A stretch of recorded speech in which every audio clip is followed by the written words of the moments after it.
ทิติธนเกียรติ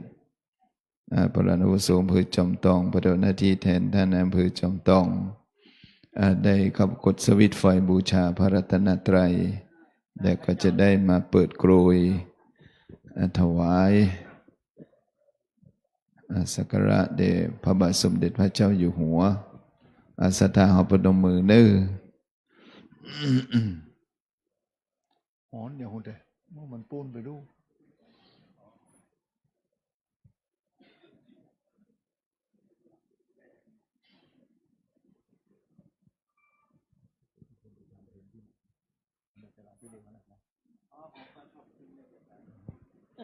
ศรัทธาเขาลุกยืนกันเนาะเดี๋ยวท่านพระรัตน์ทำหน้าที่ในการเปิดโกรยถวายสักการะแด่พระบาทสมเด็จพระเจ้าอยู่หัว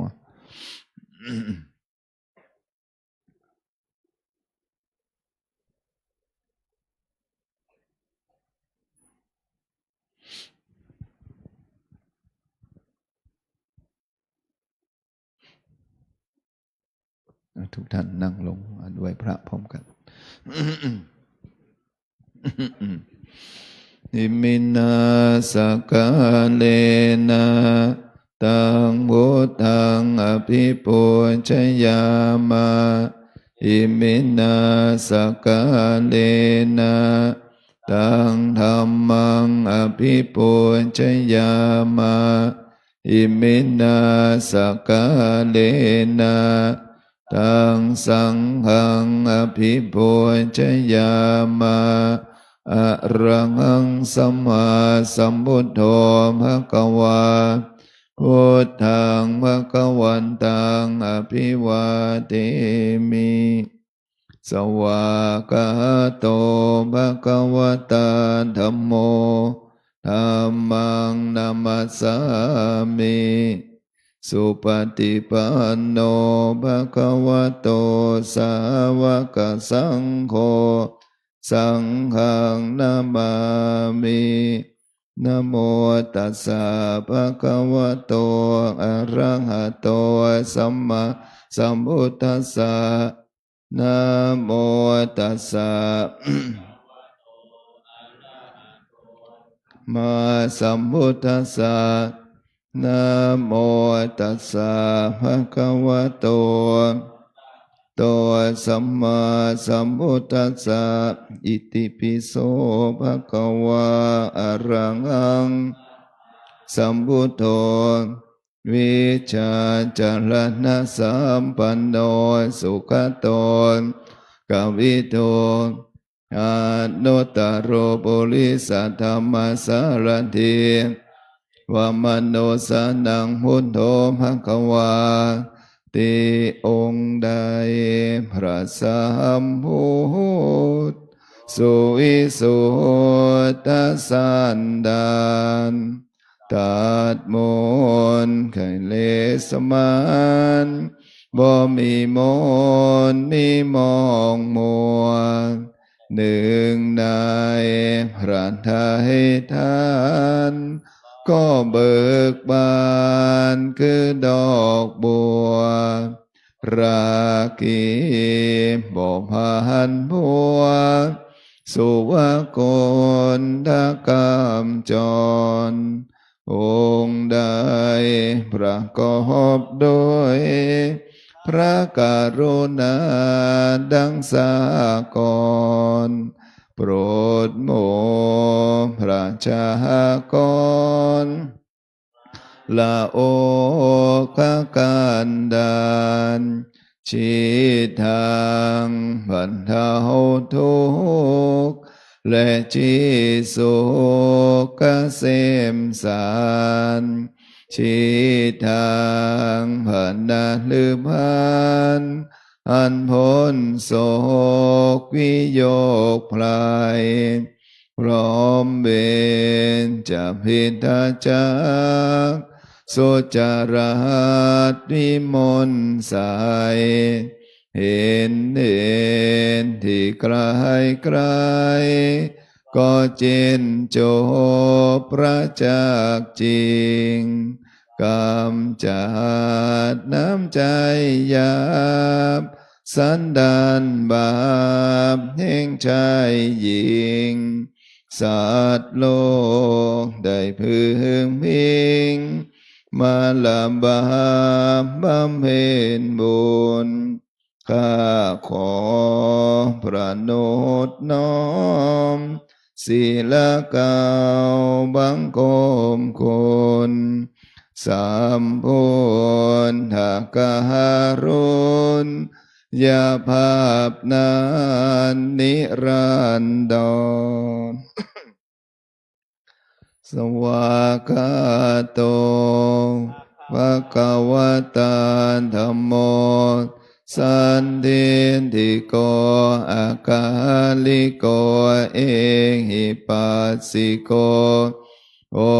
ปัญญิโกปัจจตังเวทิธัมโพวิญโยนิติธรรมะคือคุณากร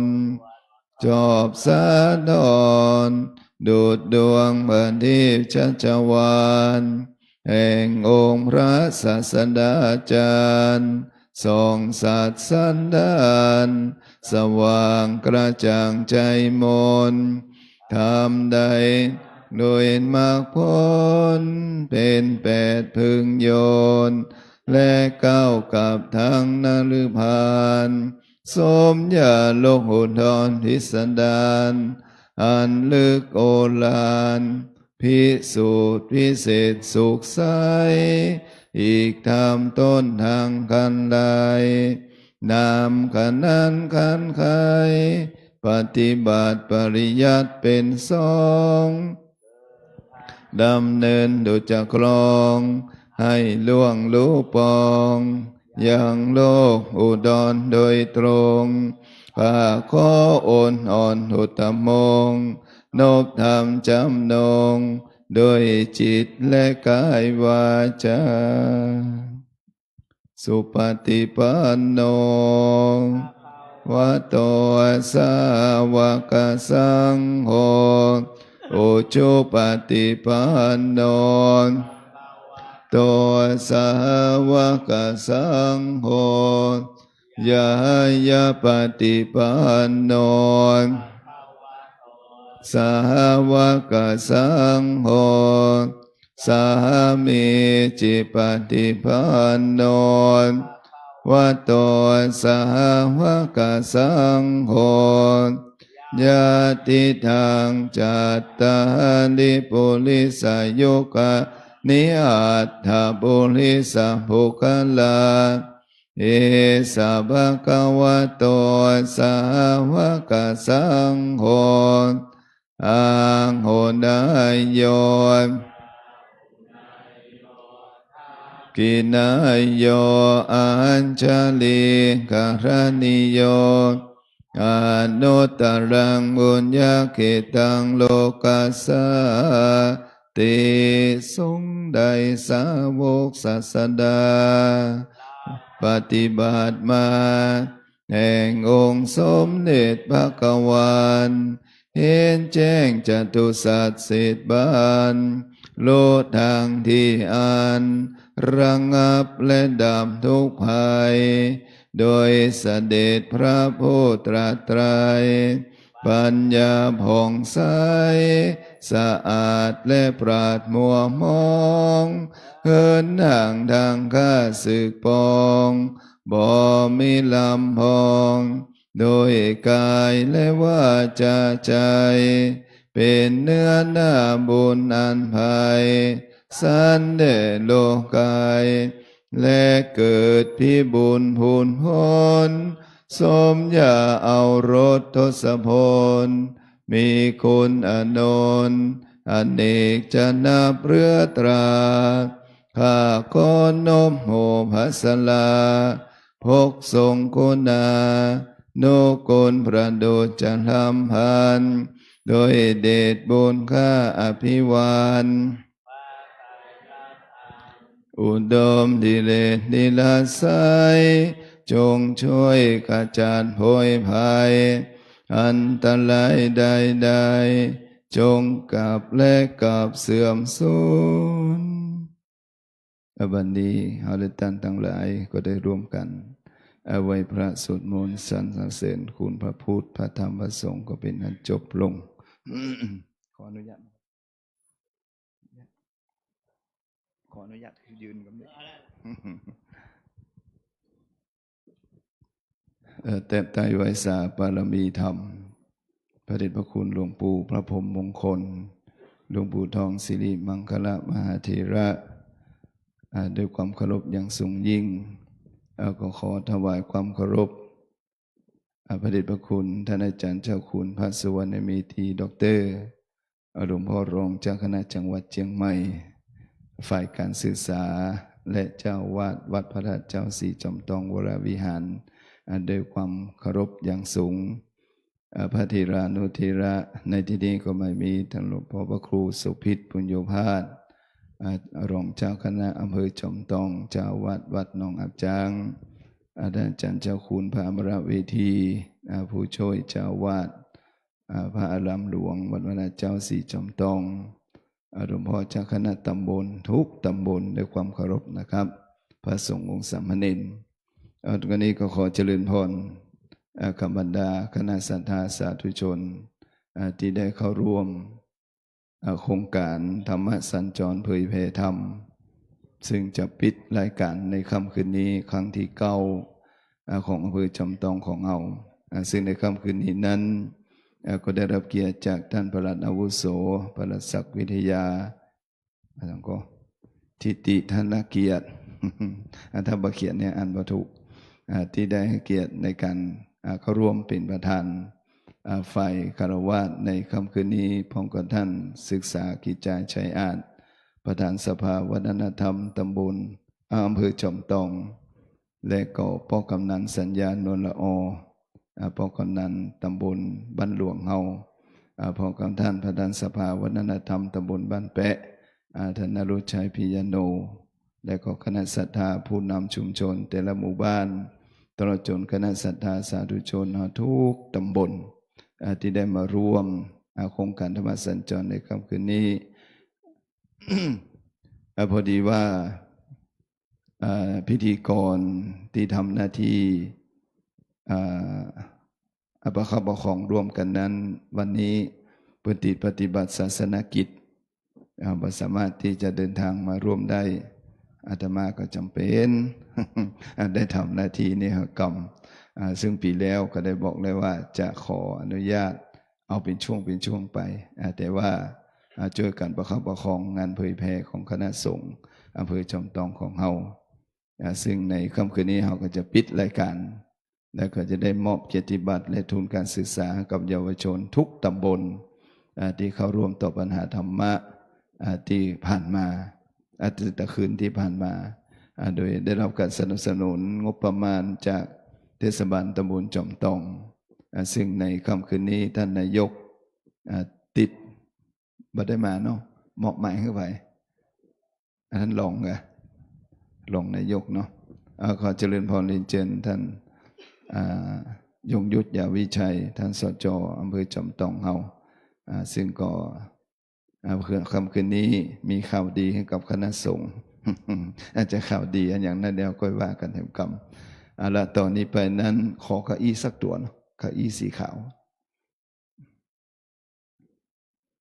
ตามธรรมเนียมการไปมาหาสู่ก็จะได้รับการต้อนรับจากเจ้าของสถานที่เอาเก้าอี้สีขาวมานี่ก่อนมาเจ้าไหนพี่เอาเก้าอี้สีขาวนะมันนี่มันเอาผู้ใจเขาขอสุมาเตะเอายกเก้าอี้สีขาวมาครับไปที่ไหนนั้นก็จะได้รับการต้อนรับจากเจ้าของสถานที่ดังนั้นก่อนในค่ำคืนนี้ก็ขอไว้สามเมตตาบารมีธรรมพระเดชพระคุณอาจารย์เจ้าคุณพระสุวรรณเมธีด็อกเตอร์หลวงพ่อเจ้าวาดวัดพระธาตุเจ้าศรีจอมทองในนามของเจ้าของสถานที่ก็จะได้กล่าวต้อนรับคณะสงฆ์คณะศรัทธาเฮาที่ได้เข้าร่วมโครงการธรรมสัญจรพรรษาสัมพันธ์ส่งเสริมคุณธรรมและจริยธรรมในค่ำคืนนี้ก็ขอเมตตาครับ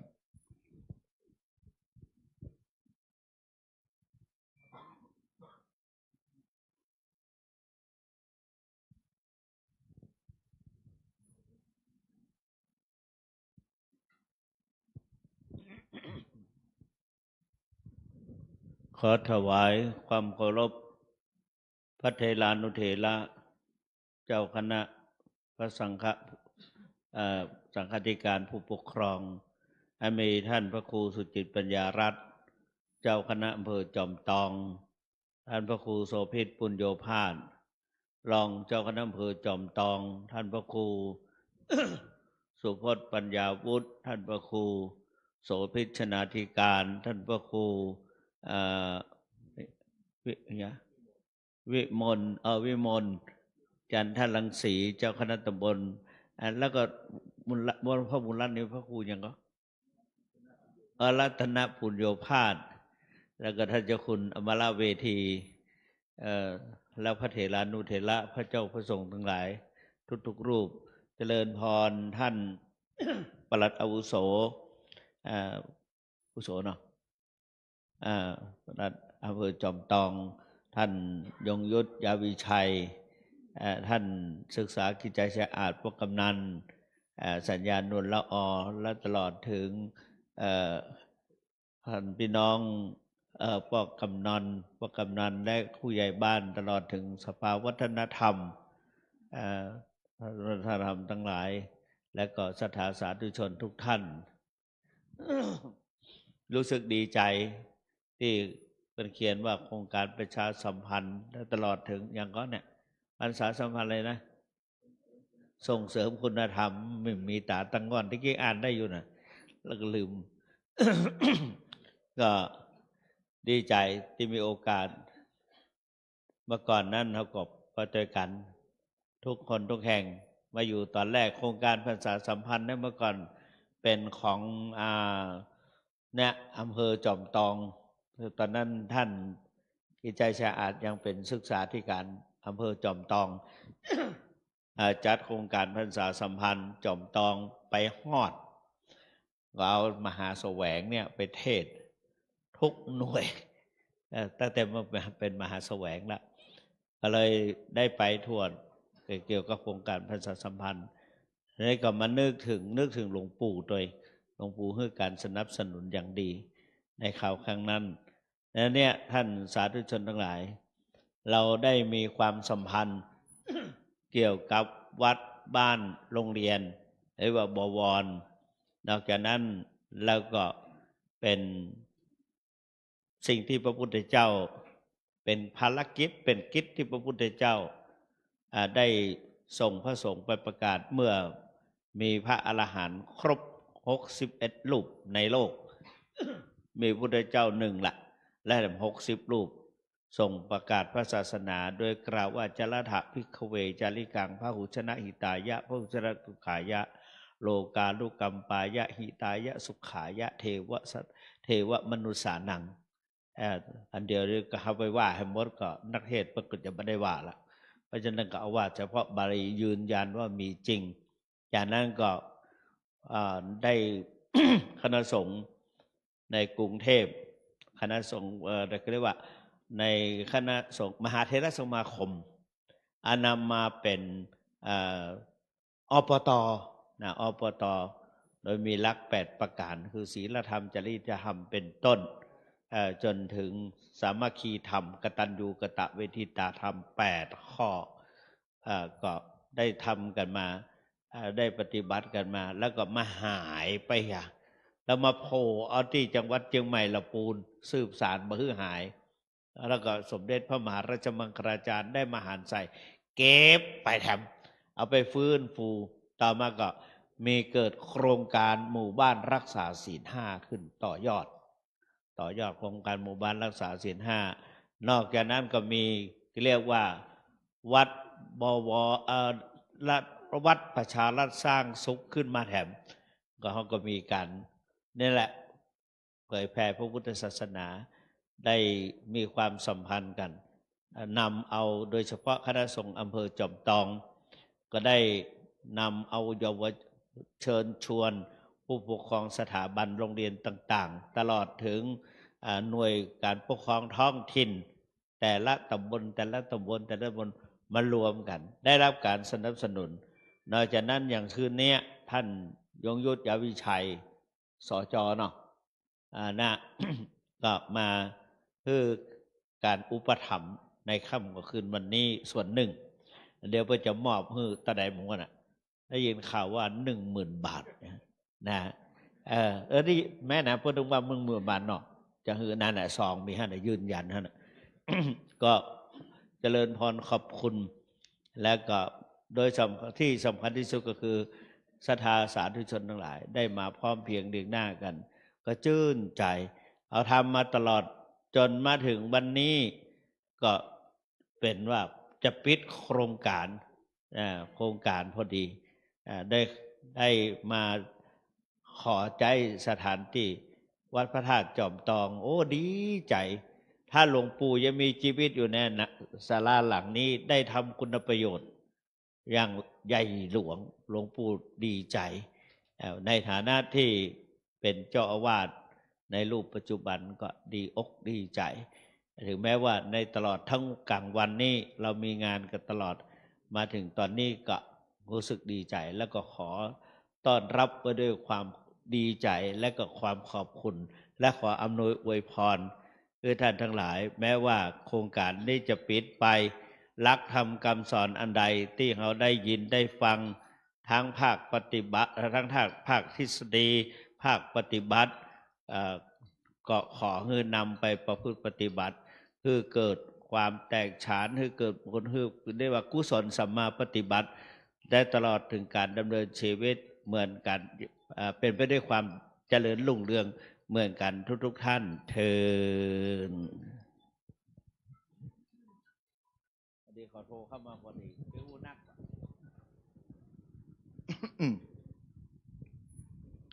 ในนามของคณะสงฆ์คณะศรัทธาประชาชนก็ขอกราบขอบพระคุณในเมตตาจิตของพระเดชพระคุณท่านอาจารย์เจ้าคุณพระสุวรรณเมธีดร.หลวงพ่อรองเจ้าคณะจังหวัดเชียงใหม่หลวงพ่อเจ้าวาดวัดพระนาเจ้าศรีจอมทองที่ได้กล่าวต้อนรับในนามของเจ้าของสถานที่ในค่ำคืนนี้ตอนนี้ไปนั้นก็จะเป็นการพบปะศรัทธาประชาชนในเฉพาะส่วนของราชการก็ขอได้เจริญพรเรียนเชิญท่านประธานอาวุโสศักดิ์วิทยาอย่างก็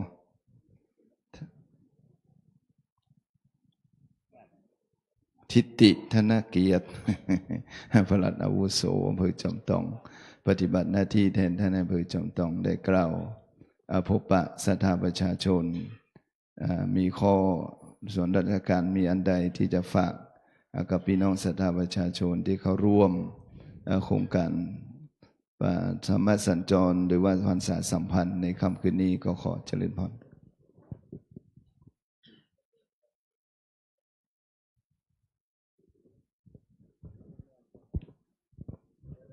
ครับก็ขออนุญาตกราบนมัสการครับท่านพระเดชพระคุณหลวงพ่อเจ้าวาดครับท่านพระเถรานุเถระทุกรูปครับแล้วก็ทางท่านผู้มีเกียรตินะครับท่านสจนะครับท่านกำนันครับท่านผู้นำชุมชนนะครับทางเทศบาลจอมทองแล้วก็พี่น้องศรัทธาสาธุชนนะครับทุกท่านนะครับที่เข้าร่วมโครงการในวันนี้นะครับซึ่งวันนี้นะครับผมก็ได้รับมอบหมายนะครับจากท่านนายอำเภอนะครับท่านติดภารกิจนะครับสำคัญที่จังหวัดนะครับก็มอบหมายให้มาร่วมโครงการนะครับธรรมสัญจรซึ่งก็ถือว่าเป็นโครงการที่มีความสำคัญนะครับแล้วก็ถือว่าเป็นโครงการที่มีการปฏิบัตินะครับต่อเนื่องกันมาของพี่น้องชาวจอมทองนะครับซึ่งอันนี้ก็คงจะเป็นในส่วนของปีนี้นะครับที่เป็นครั้งสุดท้ายที่เป็นการปิดโครงการนะครับในปีนี้แต่ว่าในการสืบสารต่อยอดต่อไปเนี่ยนะครับก็คงจะมีการดำเนินการในทุกๆปีนะครับซึ่งก็ต้องขอบคุณทุกภาคส่วนนะครับที่ได้มีส่วนร่วมในทุกครั้งนะครับในทุกครั้งที่มีการจัดซึ่งก็มีการหมุนเวียนดำเนินการกันในทุกพื้นที่ตำบลนะครับซึ่งไปแต่ละตำบลก็ได้รับความร่วมมือทั้งจากทางผู้นำชุมชนนะครับทั้งท้องถิ่นท้องที่นะครับในพื้นที่ให้การสนับสนุนนะครับแล้วก็พ่อแม่พี่น้องนะครับศรัทธาภายในแต่ละตำบลนะครับก็เข้าร่วมนะครับอย่างพร้อมเพรียงนะครับเราก็หมุนเวียนกันไปเป็นประจำทุกเดือนนะครับในทุกตำบลซึ่งในโครงการลักษณะนี้ก็คงจะมีการดำเนินการนะครับในต่อเนื่องในปีต่อๆไปนะครับในครั้งนี้ก็ต้อง ขอบพระคุณนะครับทุกท่านนะครับก็ถือว่าได้รับบุญร่วมกันนะครับแล้วก็เป็นการสืบสานนะครับรักษาเผยแพร่นะครับธรรมะของพระพุทธศาสนานะครับให้จีรังยั่งยืนต่อไปนะครับซึ่งในวันนี้เองก็มีกิจกรรมนะครับของทางเทศบาลจอมทองนะครับที่มีส่วนสนับสนุนนะครับในตัวโครงการเผยแพร่ธรรมะในวันนี้นะครับซึ่งก็คงจะมีการดำเนินการกันในชั้นต่อไปนะครับก็ต้องกราบขอบคุณทุกท่านนะครับมาณโอกาสนี้นะครับขอบคุณครับ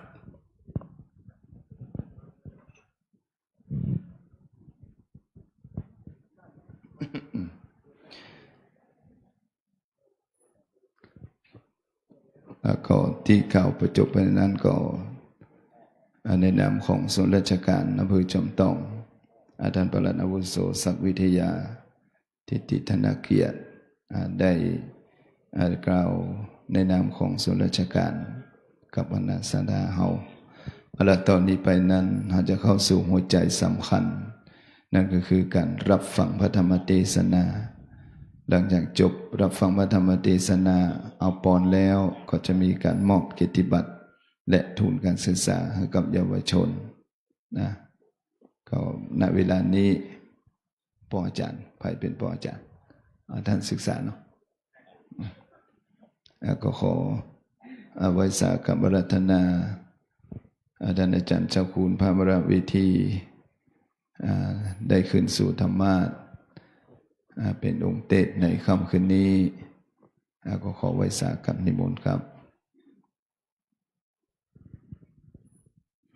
เงินทอนยังที่ไหนเงินเจ้าคุณร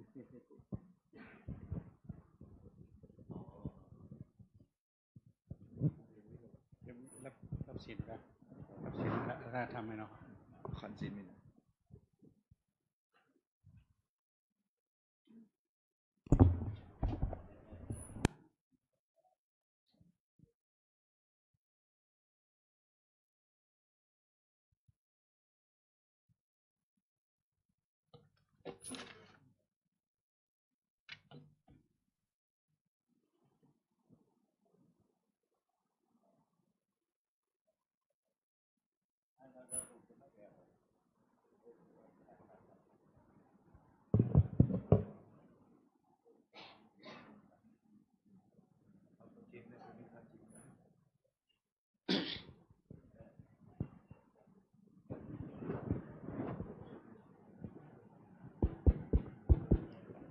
เราจะเริ่มโดยการสมทานเบญจศีลแล้วก็ฟังธรรมต่อไปนะครับ อันดับแรกนี่ก็กราบเรียนเชิญท่านพระอาวุโสผู้แทนท่านอำเภอได้ประเคนขันขอศีลก่อนนะครับ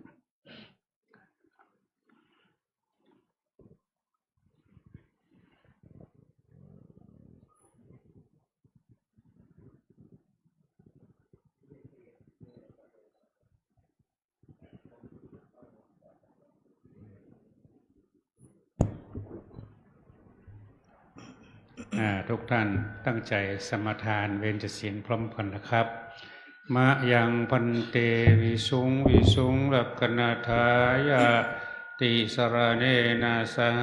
ปัญจศีลานิยาจามะทุติยัมปิมะยังพันเตวิสุงวิสุงลักขณาทายาติสรเนนะสหปัญจศีลานิยาจามะตาติยัมปิมะยังพันเตวิสุงวิสุงลักขณาทายาติสรเนนะสหปัญจศีลานิยาจามะนะโมตัสสะภะคะวะโตอะระหะโตสัมมาสัมพุทธัสสะนะโมตัสสะภะคะวะโตอะระหะโตสัมมาสัมพุทธัสสะนะโมตัสสะภะคะวะโตอะระหะโตสัมมาสัมพุทธัสสะนะโมตัสสะภะคะวะโตอะระหะโตสัมมาสัมพุทธัสสะนะโมตัสสะภะคะวะโตอะระหะโตสัมมาสัมพุทธัสสะนะโมตัสสะภะคะวะโตอะระหะโตสัมมาสัมพุทธัสสะ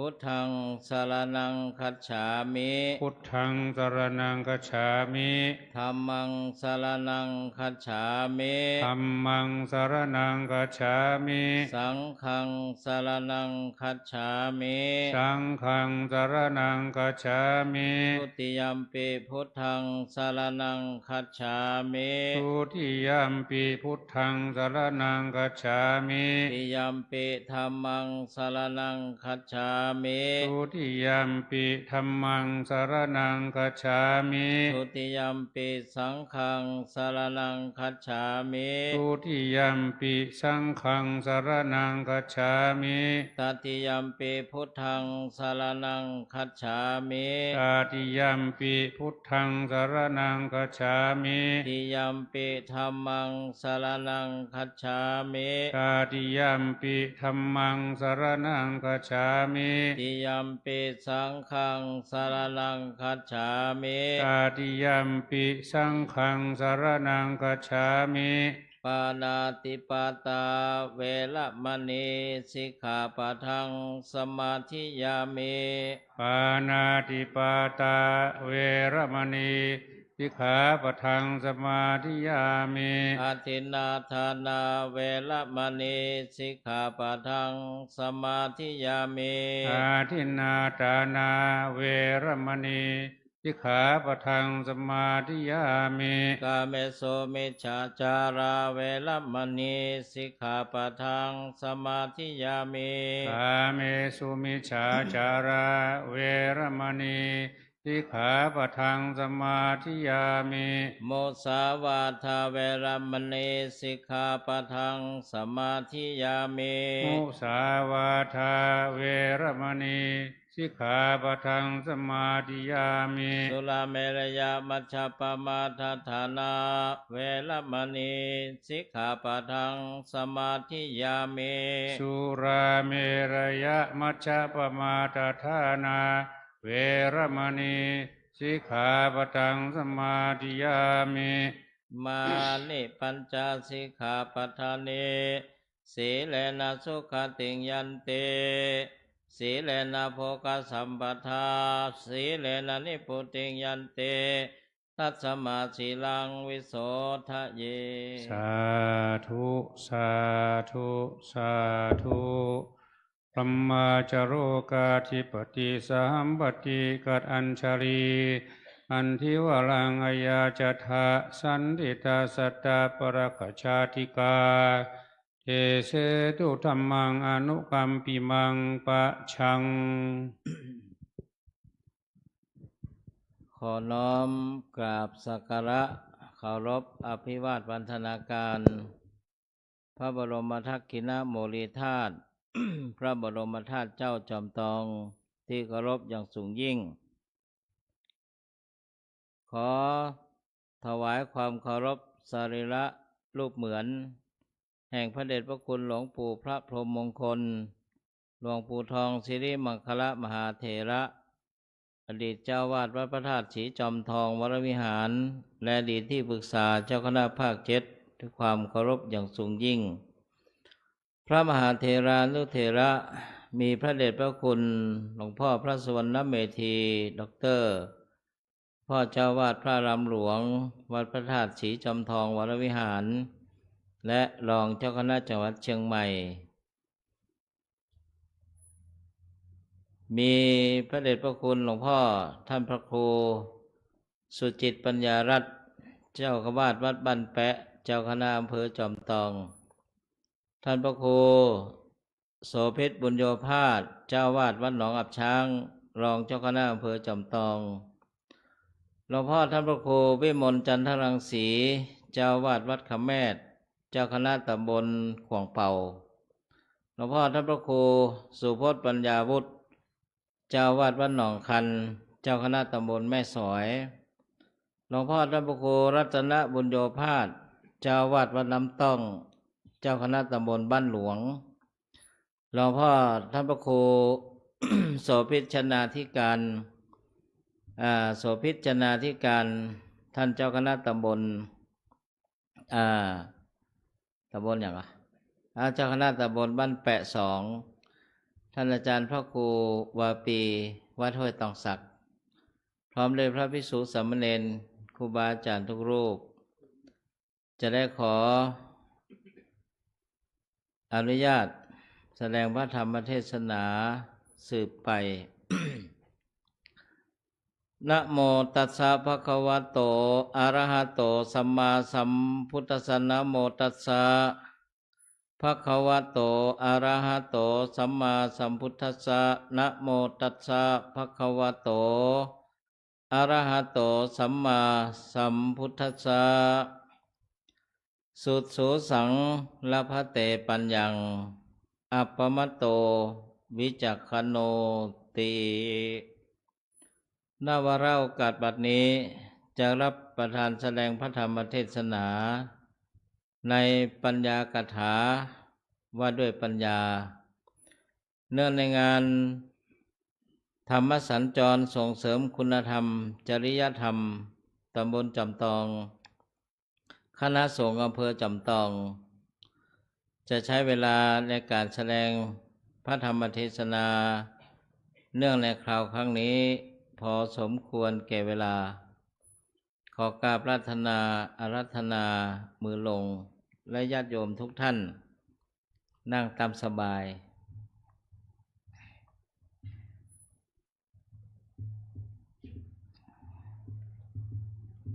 ดึงโทรศัพท์พอนาฬิกาตอนนี้20:33 นาที2 ทุ่มครึ่ง33 นาที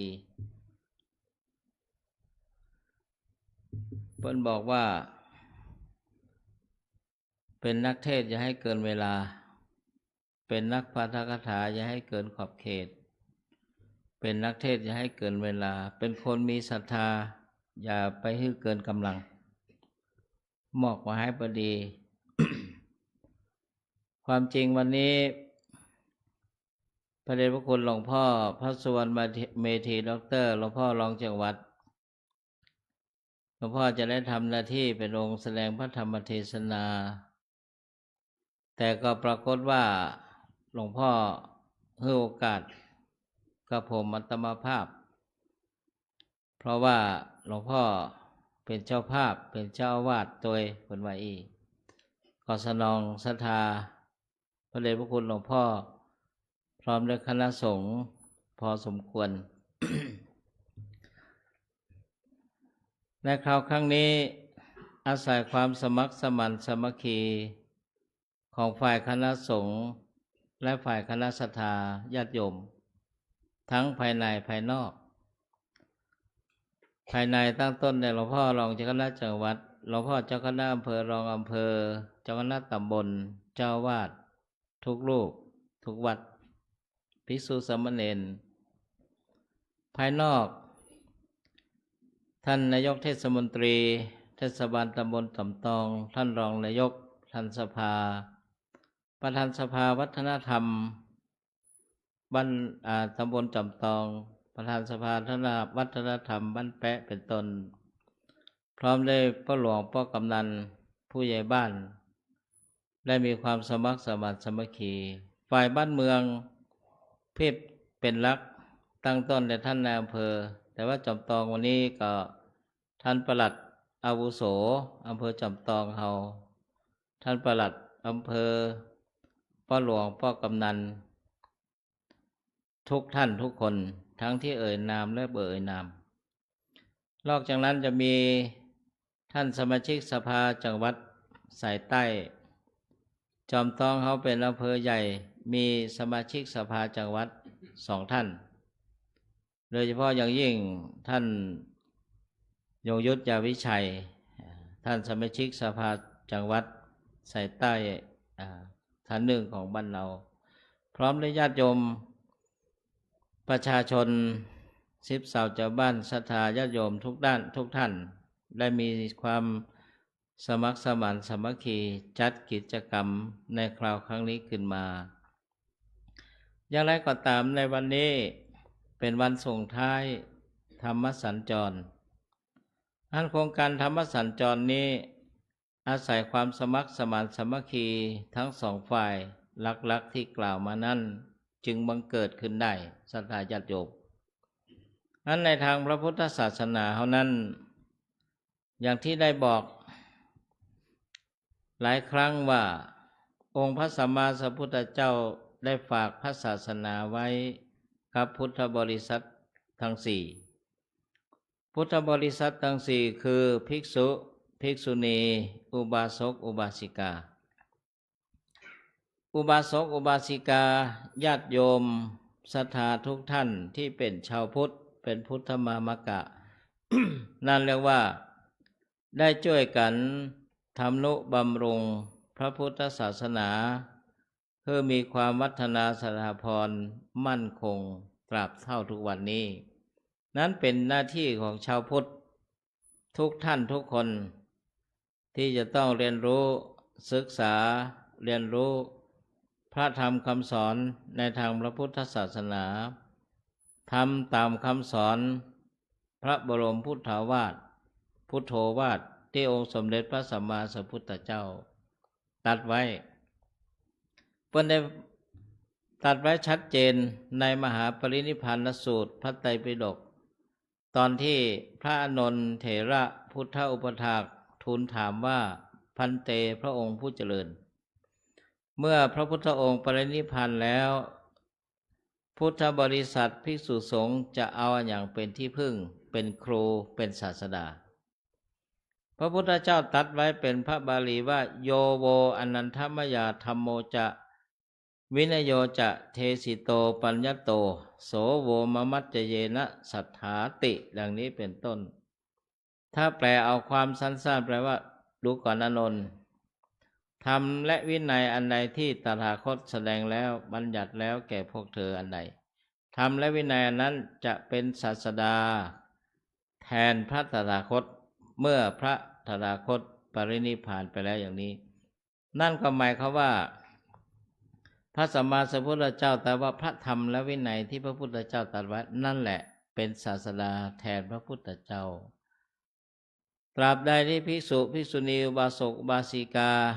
ยังประพฤติธรรมสมควรแก่ธรรมศาสนาของพระองค์ก็จะมีความมั่นคงวัฒนาสถาพรตราบนั้นนั่นหมายความว่าหากพระภิกษุสงฆ์ศึกษาประพฤติปฏิบัติอยู่ดีอยู่ชอบแล้วศาสนาของพระพุทธเจ้าก็จะเจริญมั่นคงอย่างไรก็ตามเมื่อเป็นอย่างนั้นแล้วก็หมายความว่าพระพุทธเจ้าฝากศาสนาไว้กับบริษัทรวมทั้งอุบาสกอุบาสิกาด้วยเมื่อใดพระภิกษุสงฆ์เกิดอธิกรณ์เรื่องราวมีความอ่อนล้าอ่อนกำลังญาติโยมซึ่งเป็นกองหนุนอุบาสกอุบาสิกาเนี่ย นั่นแหละจะเป็นกำลังที่จะช่วยขับเคลื่อนส่งเสริมทำนุบำรุงและเป็นหลักเพื่อแก่ชาวพุทธเราได้เช่นกันเพราะฉะนั้น นี่เป็นหลักการอย่างนี้นั้นอย่างไรก็ตามญาติโยมสาธุชนท่านทั้งหลายพระสัมมาสัมพุทธเจ้าได้ตรัสคุณลักษณะไว้ในพระไตรปิฎกเล่มที่22สุตตันตเล่มที่14ในจันทารสูตรในพระสูตรนั้นกล่าวถึงอุบาสกรวมทั้งอุบาสิกาด้วยคืออุบาสกอุบาสิกาผู้มีคุณธรรมหรือธรรมะ5ประการเนี่ยจะเป็นลักชัยแก่พระศาสนาได้ประการที่1 เป็นผู้มีศรัทธานั้นเฮาญาติโยมสาธุชนท่านทั้งหลายจึงเรียกชาวพุทธว่าศรัทธาท่านนั้นท่านนี้คนนั้นคนนี้สมัยก่อนนั้นแม้กระทั่งปัจจุบันในเวลามีเจ้าภาพของวัดศรัทธามูลศรัทธาคนนั้นคนนี้เป็นเจ้าภาพอันนั้นอันนี้เนี่ยเรียกว่าศรัทธาอันเดียวกันคือเป็นผู้มีศรัทธา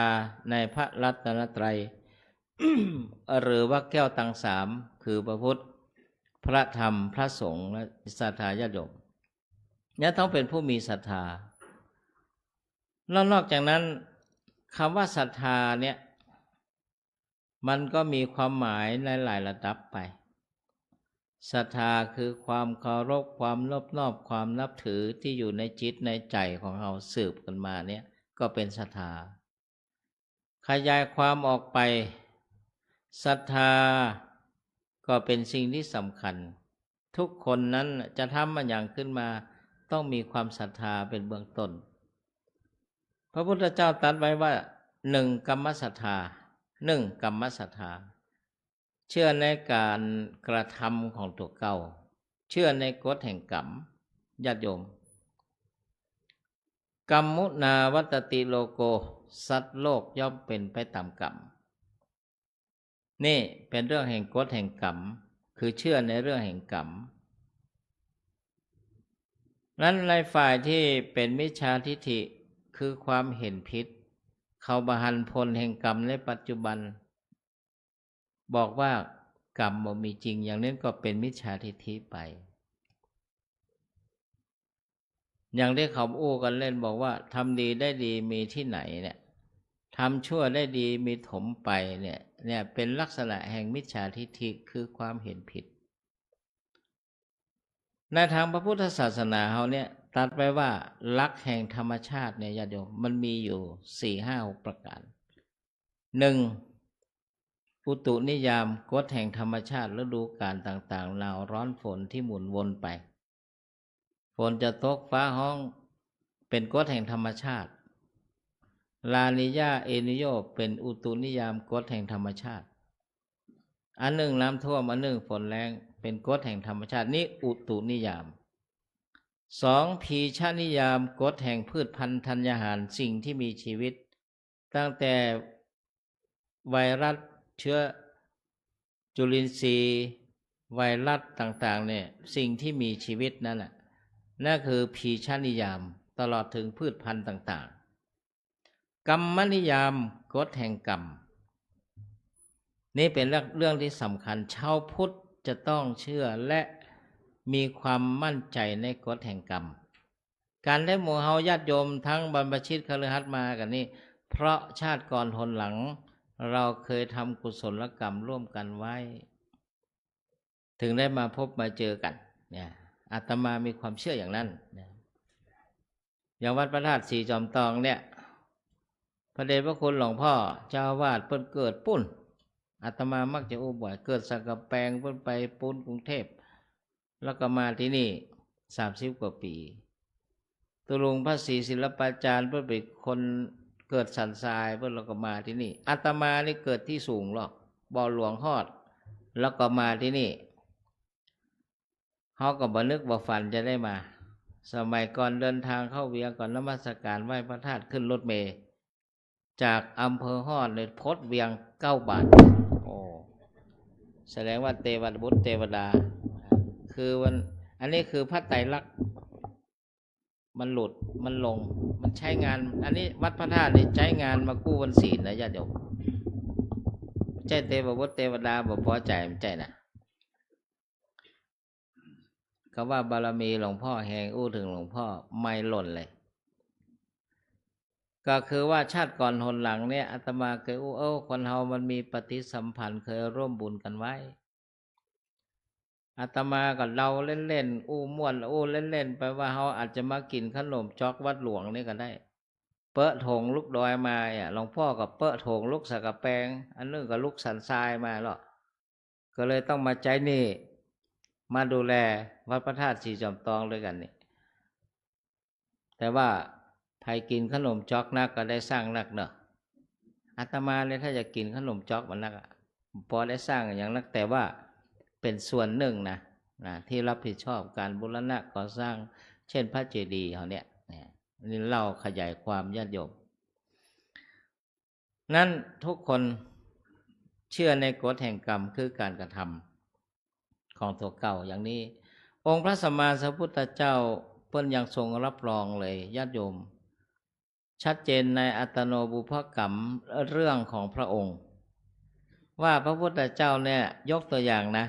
ทำไมหลงทาง6 ปีกันบำเพ็ญทุกขกิริยา6 ปีจึงได้ตรัสรู้เป็นพระพุทธเจ้าเพิ่นบอกว่าชาติก่อนหนหลังพระองค์เคยประมาท ปรามาสประมาทดูหมิ่นพระพุทธเจ้าองค์ก่อน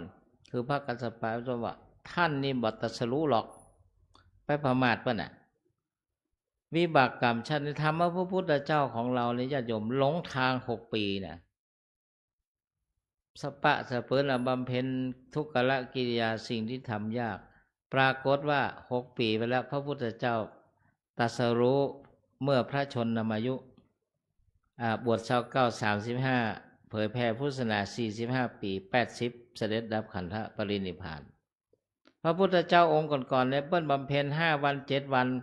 ตรัสรู้เลยก็มีอย่างนี้เป็นต้นญาติโยมลองดูผู้บำเพ็ญพระบารมี4อสงไขยกับเส้นกับพระพุทธเจ้าของเรายังประสบกรรมเช่นนั้นนะอย่าประมาทเรื่องกรรมเนี่ยคือกรรมศรัทธาเราเชื่อในกฎแห่งกรรมวิปากศรัทธาเชื่อในผลแห่งกรรมวิบากกรรม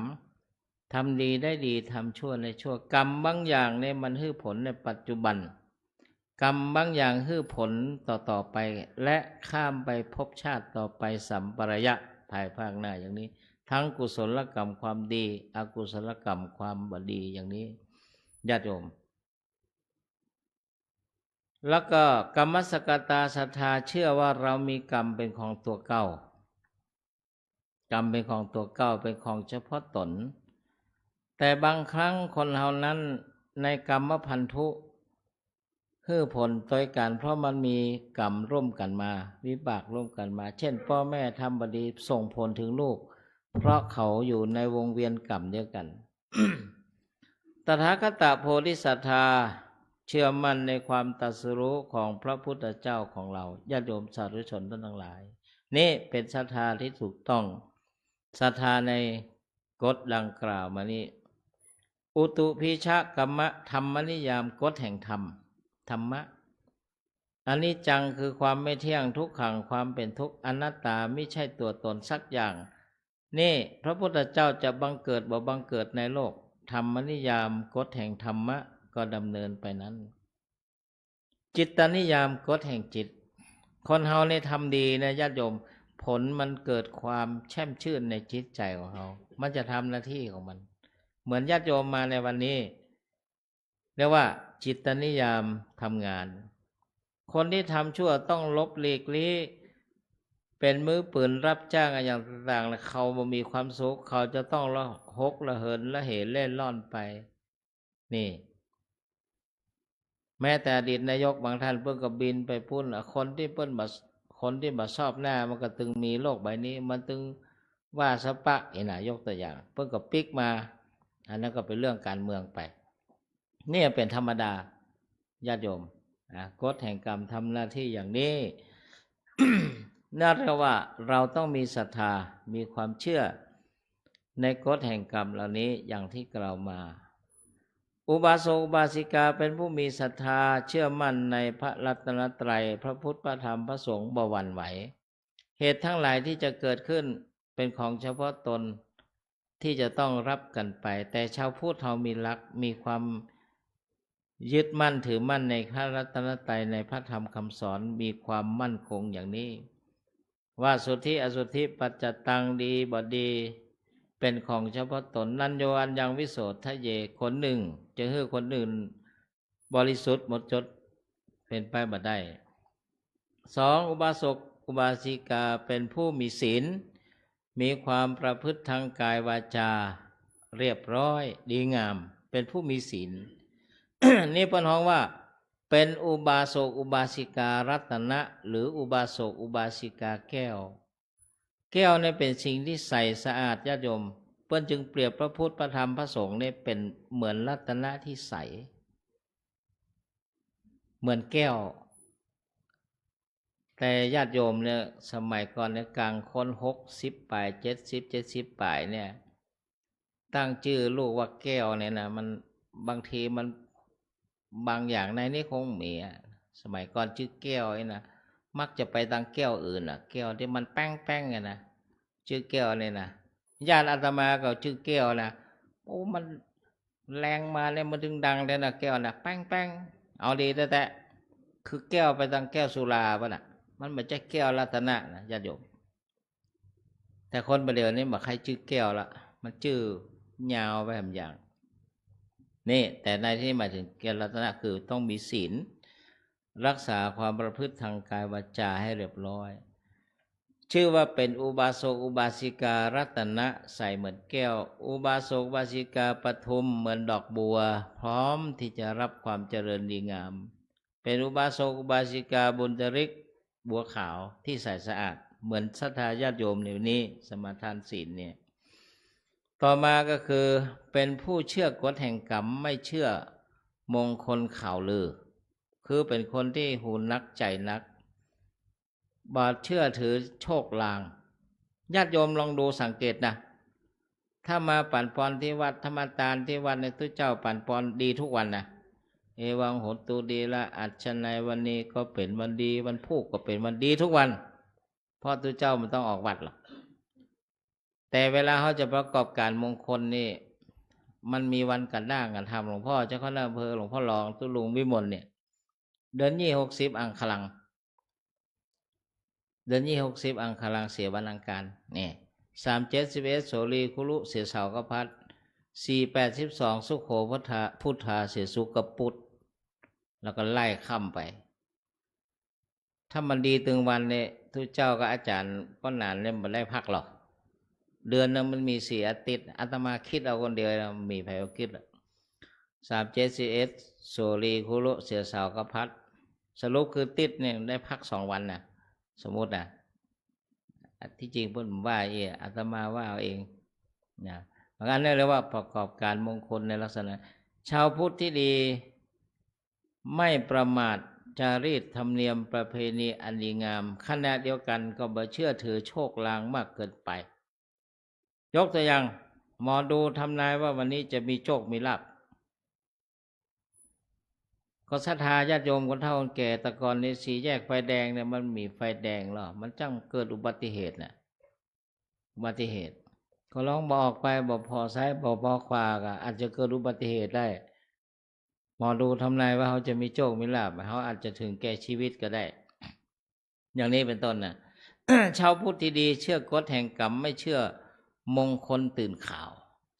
4. ไม่แสวงหาบุญญาเขตนอกพุทธศาสนาคือเขตบุญคือทำนุบำรุงพระพุทธศาสนาพระพุทธพระธรรมพระสงฆ์เนี่ยยังมั่นคงบ่หวั่นไหวทำบุญถือศีลรักษาทานทานรักษาศีลเจริญภาวนาตามหลักของชาวพุทธเรียกว่าบุญญาเขตบุญในพระพุทธศาสนาสมัยก่อนนี่ชาวพุทธเขามันก็วันไหวเหมือนกันแล้วมั่นคงเพิ่นว่าขออภัยนะเพิ่นว่าโยเรดีก็มันก็ไปโยเรตัวเพิ่นนะไปตัวเพิ่นเฮาเป็นพระหนุ่มเฮียนวิไลส่งกหันแล้วไปโยเรอย่างอันอีดีเฮาก็ว่าเฮาไผโยก็โยไปสุดท้ายก็มาวัดอยู่จนได้นั่นแหละไปโยเรที่ท่านดีๆอย่างนี้เป็นต้นเรียกว่าชาวพุทธต้องเชื่อหลักแห่งการกระทำของตัวเก่าแล้วก็ประการที่5คือไม่ทำนุบำรุงนอกจากพุทธศาสนาคือศาสนาของตัวเก่าพระพุทธเจ้าตรัสไว้ชัดเจนมันบ่เกี่ยวกับใจกว้างใจแคบนะตรัสไว้ในจันทารสูตรพระไตรปิฎกเล่มที่22สุตตันตะเล่มที่14ญาติโยมไปเปิดดูได้นี่อุบาสกอุบาสิกาที่ประพฤติเช่นนี้ปนห้องว่าเป็นอุบาสกอุบาสิการัตนะอุบาสกอุบาสิกาปทุมดอกบัวบุญดริกบัวขาวฉะนั้นอาตมาก็เลยเขียนคำกลอนไว้นะเขียนตะกี้เขียนคนเดียวเนี่ยมันในปักกระตืนเนี่ยอุบาสกรัตนแก้วอุบาสกแก้วไม่แคล้วธรรมมีนาม5 1. มีศรัทธาตั้งมั่นไม่หวั่นไหว 2. มีศีลธรรมน้อมนำในดวงใจ 3. ไม่เชื่อง่ายหูหนักประจักษ์จริง 4. ย่อมไม่ทิ้งบุญญาเขตในเขตสงฆ์ 5. เจตจำนงมุ่งมั่นนิรันดร์ไป 5. ข้อนิสัยอุบาสกแก้วไม่แคล้วธรรม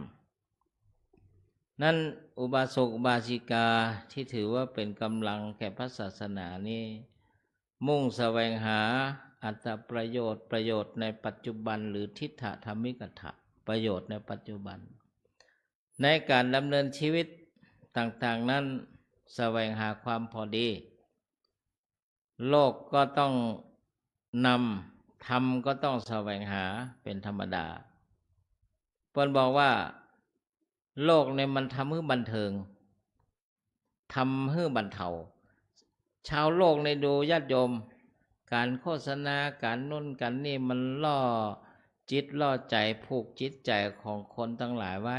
ห้างสรรพสินค้าทั้งหลายทั้งปวงเนี่ยมันมากมายล่ะคือเฮาเพลิดเพลินไปลืมไปเหมือนกันว่าเฮาจะต้องตายสักวันหนึ่งนะลืมความตายไปเลยก็มีเนี่ยเรียกว่าโลกให้บันเทิงทำให้บรรเทาความโลภโกรธหลงลงไปทิฏฐธรรมิกถะประโยชน์พระพุทธเจ้าตรัสไว้ชัดเจนในหัวใจเศรษฐีอุอากสะอุทานสัมปทาคือการแสวงหาทรัพย์จำเป็นต้องมีทรัพย์จะได้มาเพราะความขยันหมั่นเพียรเป็นเบื้องต้นนั้นต้นทุนทางสังคมของคนบัดเท่ากันพระพุทธเจ้าสอนให้ขยันศาสนาของพระพุทธเจ้าเป็นศาสนาของผู้ปรารภความเพียรนะ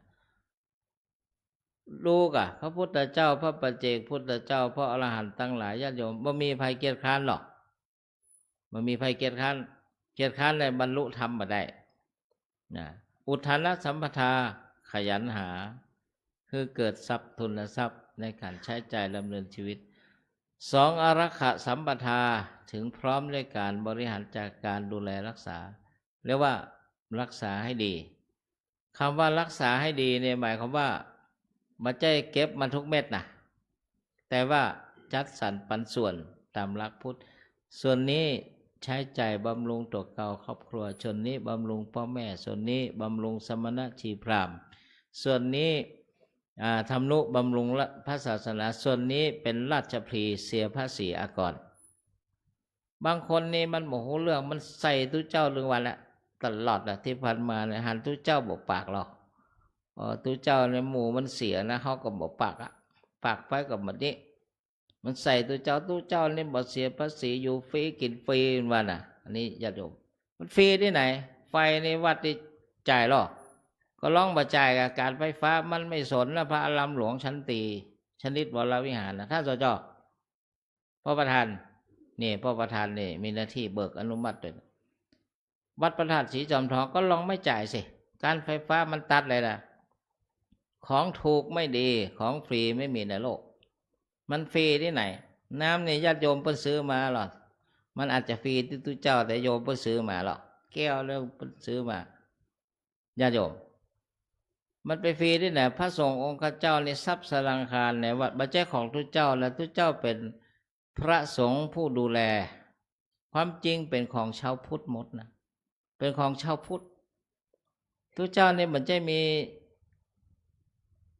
สิทธิ์เอาไปขายในตลาดหลักทรัพย์หรือลองกะเจ้าอาวาส157เลขที่วัดพระธาตุศรีจอมทองมันมัดไว้หรอกเขียนไว้ในกฎหมายนะพระราชบัญญัติคณะสงฆ์ท่านสจ.ถือว่าพระสังฆาธิการผู้มีตำแหน่งเป็นเจ้าพนักงานตามประมวลกฎหมายอย่า157เลขที่วัดพระธาตุบัจจัยหวยนะมันเอามัดตู้เจ้าไว้หรอกซ้ายอยู่วัดขวาอยู่คุกเพราะฉะนั้นจงทำหน้าที่ให้ดีนะบอกกับเรียนพระเดชพระคุณหลวงพ่อไว้พ่อผมเพียงผู้ช่วยสนับสนุนนะพ่อนะ รอดตัวไปอันนั้นเป็นเรื่องกฎหมายอย่าไปถือเป็นเรื่องใหญ่ทำหน้าที่ให้ถูกต้องดีงามมันเขียนว่าอย่างนั้นแล้วพระสงฆ์องค์เจ้านี่จะไปฟ้องผ่านทางแพ่งก็ไม่ได้เขียนไว้หมดในกฎหมายแพ่งพาณิชย์ไปดู166263นะทรัพย์สินได้มาระหว่างทรัพย์สินที่ได้มาระหว่างการบวชให้ตกเป็นของแห่งสงฆ์นะญาติโยมบัญชีเนี่ยพระสงฆ์องค์เจ้าครูบาอาจารย์เนี่ยไผ่เอาไปตั้งใดแล้วมันตกกับสงฆ์แล้วพ่อประธานเขียนว่ายกเว้นทรัพย์ที่ได้มาระหว่างก่อนบวชเช่นที่ดินของพ่อแม่อันเป็นมรดกภิกษุนั้นจะจำหน่ายจ่ายแจกหรือ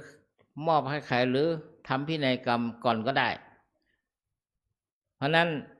ทรัพย์สินที่ได้มาระหว่างการบวชเนี่ยจะไปสะสมนักไม่ได้ทำบุญไปเราทำบุญไปแล้วเนี่ยใครจะตายเนื้อเขาตายเนื้อเขาก็แล้วไปเหมือนหลวงปู่ว่าแล้วเมาก็เก็บซองตัวเลขนี่แหละเป็นตกไปขอบส่งหมดเว้นไว้แต่ทำพินัยกรรมบางอย่างมันไม่ใช่ของทุกเจ้าเป็นของวัดพระพุทธศาสนาโบสถ์วิหารศาลาพระสงฆ์เพิ่นมีกรรมสิทธิ์เพียงแต่ดูแลหรอทุกเจ้าเนี่ยมันโดนตัดสิทธิ์หมดตัดสิทธิญาติโยมสาธุชนท่านทั้งหลายพิจารณาอย่างนี้เขาบอกฮู้ความจริงมาใส่โทษทุกเจ้าติ๊กๆหรอหันทุกเจ้าบอกปากอันนี้มันจะมาพอตรวจสอบบัญชีวัดเอาเลยมีปัญหาแต่จะไปยุ่งกับบัญชีส่วนตัวนะเพราะว่ามันบัญชีนิตยพัฒน์รองรับบักกี่บาทบักกี่สตางค์ศรัทธาญาติโยมจบปตรีเงินเดือน15,000ตู้เจ้าหรือเจ้าอาวาสตู้หลวงธรรมดาเนี่ย1,800หลวงพ่อท่านพระครูก็ปันไปโอ้จะไปว่าเงินเดือนนะเนาะเลี้ยงลูกพระลูกเนนเนี่ยคาบ2 คาบนี่ก็หมดแล้วนะแม่โอ้มันจะมาอันนี้กับตู้เจ้าเลยเพราะนั้นขออธิบายให้ญาติโยมฟังอย่างนี้ถึงไหนแล้วตะแกะโอ้ถึงไหนละเรื่องอุทานะเนาะอารักขาแล้วการรักษากัลยาณมิตรตาคบคนดีนะญาติโยมคบคนดีอาเสวนาจะพาลนังคบคนบดีนี่ก็ตัวไข่ตัวมันพระสงฆ์องค์เจ้าเหมือนกันส่วนใหญ่แล้วล้วนเป็นกัลยาณมิตรต่อกันทั้งแต่พระเดชพระคุณหลวงพ่อเนี่ยรองจากวัดเจ้าคณะอำเภอรองเพิ่นเสียสละนะเนี่ยเพิ่นเสียสละนะญาติโยมเพิ่นได้จกสตังค์พระสงฆ์องค์เจ้าสมณะเพิ่นหอมกัน500 ปันนั่นแหละสมมุติเพิ่นมีสมาชิกพระสงฆ์เวลามรณภาพเวลาไปทำบุญหัววัดหัววาเพิ่นช่วยกันมากน้อยตามกำลังหรอตุชาหัตโถนคตาภูโพไม่เคยมีมือเปล่าไปแล้วเปิ้นไปตามหัววัดเนี่ยเปิ้นมีสั่งมีนั่นนี่เปิ้นหอมช่วยกันชาวบ้านเนี่ยนะท่านสจ.ไปประชุมโรงแรมนั่นโรงนี้เนี่ยมีเบี้ยเลี้ยงด้วยหรอที่เฮาฮู้มานี่นะทุกเจ้าเนี่ยมีนะจกย่ามนะกฐินพับ ไปหอมกันนี่ถามหลวงพ่อจกสตังค์หอมกันนะโรงพยาบาลมหาราชสปะสะเปิ้นป่าแง่นี่จะล้วงย่ามทุกเจ้าถ้ามาบีบทุกเจ้านักโหจะเอาไหนนะเหมือนกันเด้อหมายความว่าโอ้ตรวจทุกเม็ดโหจะเอาไหนมากำนี้นะศูนย์ราชการจะไปมาขอทุกเจ้าถ้าประหลัดอำเภอก็มาโรงเรียนก็มานี่กำนี้จะไปมาขอทุกเจ้าคันเซิลยกเลิกอันนี้โรงพยาบาลก็มาขอทุกเจ้าหรอพ่ออยากให้ทุกเจ้ารวยดิแล้วจะไปเอาเงินวัดไปเลยไปเถอะก็ไม่ได้มันเลขที่วัดละ157เพิ่นเขียนไว้นะ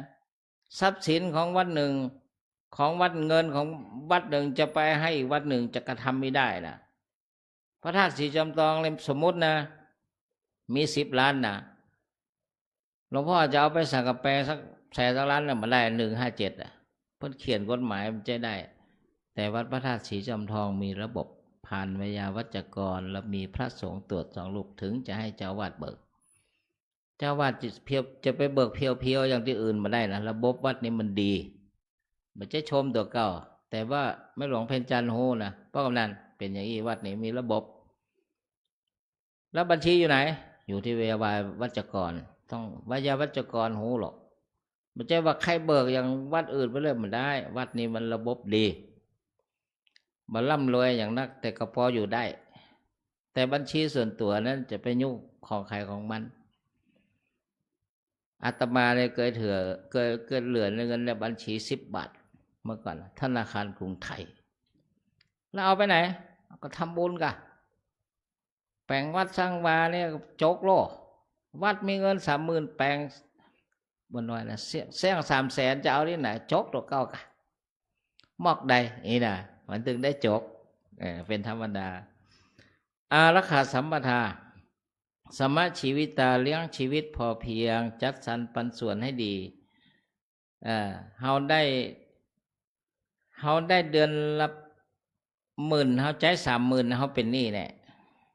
แต่ถ้าเฮาได้เดือนละ30,000เฮาใจสัก15,000 15,000-20,000เนี่ยยังพอมีเหลืออยู่ต้องบริหารให้ดีนะอุอากาสะเรียกว่าทิฏฐธรรมิกถาประโยชน์ในปัจจุบันและสัมปรายิกถาประโยชน์ในภายภาคหน้าคำว่าภายภาคหน้าคือตั้งแต่อาทิตย์หน้าเดือนหน้าปีหน้าไปศรัทธาชาวพุทธต้องมีศรัทธาสัมปทาคือมีศรัทธามีความเชื่อมั่นบ่หวั่นไหวศีลสัมปทาต้องมีศีลต้องมีศีลนะเปิ้ลมีโครงการศีล5เนี่ยต้องมีศีล5ข้อมาได้ก็4มาได้ก็3มามีก็2หรือ1หลวงพ่อสมเด็จพระมหารัชมังคลาจารย์หลวงพ่อก่อตั้งโครงการนี้เปิ้ลบอกถ้ามีศีลสักข้อดิเอาไปตายซะเปิ้ลว่าถามหลวงพ่ออ่ะใครไม่มีศีลละข้อแล้วไปตายซะเปิ้ลว่าอีหรอกแต่ทุเจ้านี่227ว่ากันไปนี่เรียกว่าประพฤติธรรมมีศรัทธามีศีลมีจาคะความเสียสละความเสียสละแบ่งปันทั้งให้ความรู้ทั้งเสียสละวัตถุสิ่งของก็เป็นสิ่งที่สำคัญเปิ้ลบอกว่ามีศรัทธาตั้งมั่นไม่หวั่นไหวเขียนแล้วอีกศีลไซก็รักษาเมื่อเกื้อหนุนเสียสละแบ่งปันเพิ่มทานบุญทำค้ำจุนคือปัญญาพาผลจาคะความเสียสละจะต้องมีเฮาเสียสละออกไปเป็นการประพฤติปฏิบัติธรรมในตัวแล้วต้องมีปัญญานะรานังรัตนังปัญญาประดุจรัตนะคือแก้วของนรชนจะต้องมีปัญญาคนมีปัญญาแม้อับทรัพย์ในเบื้องต้นก็แสวงหาทรัพย์มาหลุนได้นะโลกิยทรัพย์ภายนอกคนที่มีศิลปะวิทยาการมีความรู้ติดตัวเนี่ยมันถึงหาทรัพย์ได้แต่ถ้าคนบ่มีปัญญาเนี่ยนะญาติโยมถึงจะมีทรัพย์มรดกมันก็จะร่อยหรอมันก็จะหมดลงไปเป็นธรรมดาเฮาปรากฏเฮาหันตัวอย่างมากมายว่าคนบ่มีปัญญานี่บ่สามารถที่จะรักษาทรัพย์ไว้ได้พ่อแม่เอาไว้ก็หมดเพราะบริหารบ่จ้างบ่มีปัญญาในสิ่งเหล่านั้นเพราะนั้นชาวพุทธเฮาต้องมีวิจารณ์วิจัยใช้ปัญญาให้ดีปัญญาเกิดจาก3ทาง1สุตามยปัญญาที่เกิดจากการสลับทับฟังศึกษาอ่านนี่เป็นสุตะมีปัญญาหรอ2จินตามยปัญญาที่เกิดจากคิดไตร่ตรองตามสมควรแก่เหตุผลและอันที่3ปัญญาขั้นบริสุทธิ์ภาวนามยปัญญาที่เกิดจากการเจริญภาวนาทั้งสมถกรรมฐานเป็นอุบายสงบใจวิปัสสนากรรมฐานเป็นอุบายเรื่องปัญญาพองหน่อยุบหน่อเนี่ยนะในแนวสติปัฏฐาน4กายเวทนาจิตและธรรมเนี่ยเหล่านี้ล้วนเป็นภาวนามยปัญญาญาติโยมสาธุชนงั้นชาวพุทธจึงไม่ควรประมาทดูเวลาละครึ่งชั่วโมงพอดีละถึงจะเทศไปชั่วโมงการเทศมันก็คงไม่มากไม่น้อยกว่านี้และสีที่ชนะเลิศในทุกวงการคือสีเขียวตองอ่อนชนะเลิศแต่อาตมากับผมอาตมาตั้งใจไว้แล้วว่าจะร่วมบุญบ่าวสักบาทการเทศวันนี้จะถวายหลวงพ่อรองจังหวัดเจ้าคณะอำเภอเราเป็นกิจคณะสงฆ์เฮาสะสมทรัพย์ภายในกะเผื่อวันหน้าเฮาแก่ตัวมาหรือว่าอย่างไรเปิ้นเราจะระลึกถึงเฮาพ่องนะวันนี้เจ้าไปงานเราสุเทพกับหลวงพ่อก็แวะไปหอมศพเพื่อนฝูงที่เคยนิด้วยกันแล้วก็ปิกมาวัดไปเตียวหนองหลวงไม่หลวงพ่อเนี่ย2หน้าเนี่ยเปิ้นเซลเหรอเปิ้นเซลอามาละไปออกกำลังเปิ้นน่ะระวังไปปะใส่คนงามแล้วโอ้พ่องามกับพ่อผู้สูงอายุนะรุ่นฟันปลอมทั้งนั้นน่ะ70ปลาย80ก็มีสาวที่ใดฮะ ก็กราบเรียนเพิ่นด้วยความเคารพต่อหน้าเนี่ยนะมีอย่างไปเตี้ยวหลอกลวงออกกำลังพวกกำนันข้ามลายพวกก็เป็นแท่นคำอันนี้ออกกำลังก็ปิกมานี่ตามบาลีที่ยกขึ้นในเบื้องต้นว่าสุดสูสังละพะเตปัญญังฟังด้วยดีย่อมได้ปัญญาอัปปมัตโตคือเป็นผู้ไม่ประมาทบ่ประมาทในวัยในชีวิตในความไม่มีโรคในความเป็นหนุ่มสาวญาติโยมเขาจะไปประมาทนักเจริญมรณสติไปพ้องอวสังมยามริตพังเราต้องตายแน่นอนแต่วงเล็บยังไม่ใช่วันนี้อีเนี่ยเขาข้างตัวเก่ากันแล้วแต่ขึ้นดอยสุเทพซับอวสังมยามริตพังเราต้องตายแน่นอนแต่ไม่ใช่วันนี้เกิดเขาเป็นลมเป็นแรงปุ๊บจิตเขากับสุคติโลกสวรรค์แล้วไม่ประมาทวิจักขโนมีปัญญาพินิจพิจารณาดังบาลีที่ได้ยกขึ้นในเบื้องต้นเทศนาปริโยสานเนในการเป็นที่สุดลงในการแสดงพระธรรมเทศนาค่ำคืนนี้โดยอนุภาพคุณพระศรีรัตนตรัยแก้วสามประการคือพระพุทธพระธรรมพระสงฆ์ขอพระเดชพระคุณหลวงพ่อทุกรูปและคณะศรัทธาญาติโยมทุกท่านปราศจากทุกโศกโรคภัยอุปัตตวะกังวลอันตรายประกอบไปด้วยธรรมสี่ประการคืออายุวันนะสุขภละปฏิภาณธนสารสมบัติรับประทานแสดงพระธรรมเทศนาพอสมควรแก่เวลาขอสมมุติยุติลงคงไว้แต่เพียงเท่านี้เอวังก็มีด้วยประการฉนี้ สาธุสาธุสาธุ พระเมตศรัทธาสาธุชนทั้งหลายแล้วก็ได้สดับรับฟังพระธรรมเทศนาอันในเมตตาของท่านอาจารย์เจ้าคุณพระมราวิธีและผู้ช่วยเจ้าวาดวัดพระเจ้าศรีจอมทองและพระธรรมทูตปฏิบัติการประจำของอำเภอจอมทองก็เป็นอันจบลงในนามของคณะสงฆ์และคณะศรัทธาก็ขอกราบขอบพระคุณในเมตตาจิตของท่านอาจารย์เจ้าคุณอมรวิธีวันณโอกาสนี้ตอนนี้ไปนั้นจะเป็นการเข้าถวายบูชากันเทศก็ขอเจริญพรเรียนเชิญทางท่านรองนายกเทศมนตรีตำบลจอมทองท่านเอกสิทธิ์จินใจได้เข้าถวายบูชากันเทศมีนายพันนี่เป็นหรอแล้วก็เกินหมดเลยเนะของต้น2-3 ต้นเกินหมดเอาปอนทีเดียวเลยศรัทธาเอาปนมมือเนอที่ได้ร่วมกันถวายต้นเลยต้นไปเข็นเลยท่านลองอะไรท่านเพิ่นจะเอาผัดไปเอาเต็ม2 ต้นลุ่มเลยแตะใกล้ๆกันนะต่อไปก็หับปอนเนาะ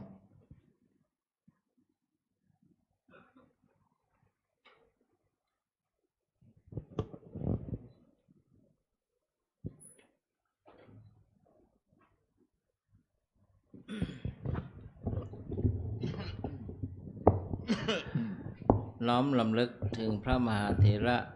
ครูบาอาจารย์ผู้ดูแลอดีตเจ้าวาดวัดพระธาตุศรีจอมทองแห่งนี้ตลอดถึงพระเดชพระคุณหลวงปู่พระพรหมมงคลตลอดถึงพ่ออุ้ยแม่หม่อนศรัทธาคนเฒ่าคนแก่ทุกท่านทุกคนที่ทำนุบำรุงวัดพระธาตุศรีจอมทองแห่งนี้ตลอดถึงเทพาอารักษ์เสวัสวา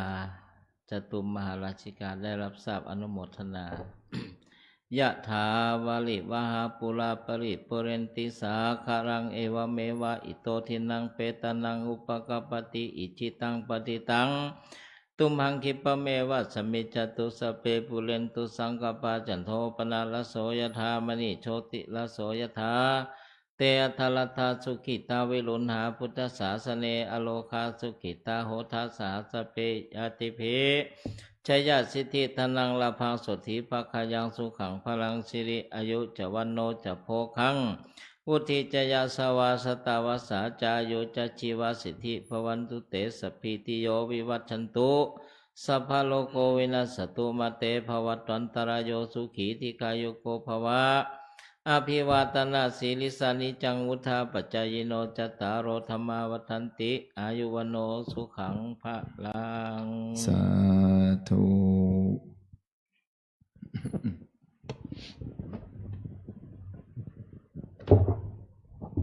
แต่ตอนนี้ไปนั้นจะเป็นการได้มอบเกียรติบัตรและรางวัลทุนการศึกษาให้กับเยาวชนเยาวชนหมู่ต่างตายขึ้นมาเนาะศพเตี้ยเขตหนึ่งศพเตี้ยเขตสองจะมีนางสาวนิรภาจงจิตพัฒน์และนางสาวเฟื่องฟ้าเซ่เฮอเนาะและก็ตำบลบ้านแปะเขตสองก็มีเด็กชายกตัญญูยะมังและเด็กหญิงสุพิชดากุลสอนสองหมู่บ้านได้ขึ้นมาตั้งหน้าเดี๋ยวรอสักครู่ก็ขอได้รับเกียรติจากแม่หลวงเพ็ญจันทร์แม่หลวงหนูเนาะอดีตผู้ใหญ่บ้านและก็ปัจจุบันเป็นคณะกรรมการในการระดมทุนกองทุนนิธิของหลวงปู่ทองได้ให้เกียรติในการมอบเกียรติบัตรและทุนการศึกษามาตั้งหน้าไปเดินแม่หลวงหนูให้ที่ป้ายไป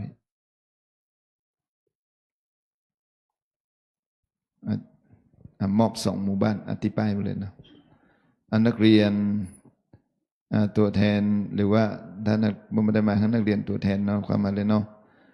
ศพเตี้ยเขตสองนางสาวนิรภาและนางสาวเฟื่องฟ้าสองท่าน มาทีละคนทุนการศึกษาทุนการศึกษาอยู่ไหนนะครับมันสันมอบเลยมอบให้กับไม่หลวงหนูเลย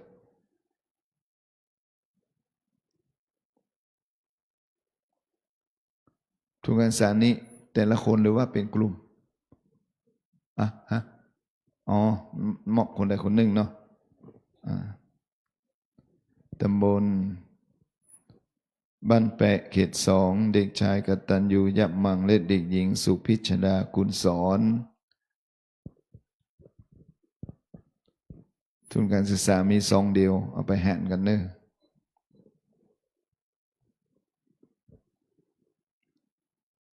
อันนี้ได้ชนะเลิศนะของตำบลบ้านแปะเด็กหญิงเข้ามา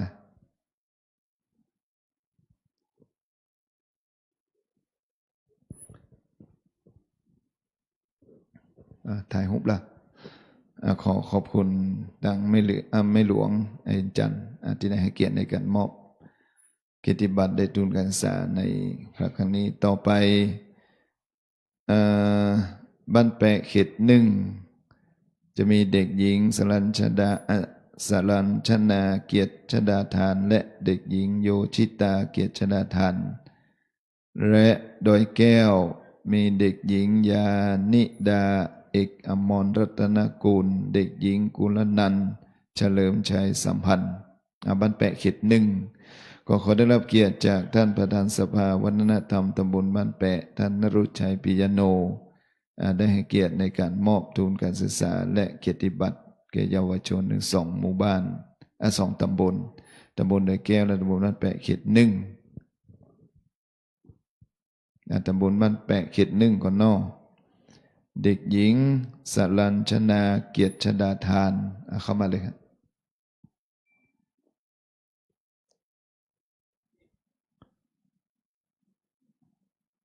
และเด็กหญิงโชโยชิตา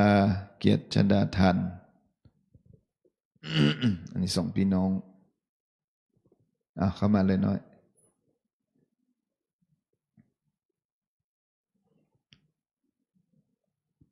ต่อไปตำบลดอยแก้วเด็กหญิงยานิดาเอกอมรรัตนกุลเข้ามาเลยครับตำบลดอยแก้ว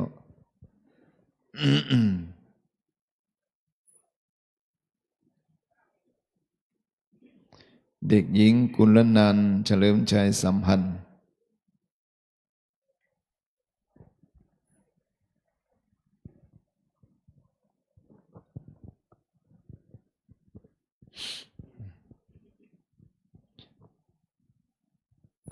ต้องขออนุโมทนาขอบคุณทางท่านประธานสภาวัฒนธรรมตำบลบ้านแปะ ที่ได้ให้เกียรติในการมอบเกียรติบัตรและทุนการศึกษาของเยาวชนต่อไปอาจจะเป็นการมอบทุนการศึกษาและเกียรติบัตร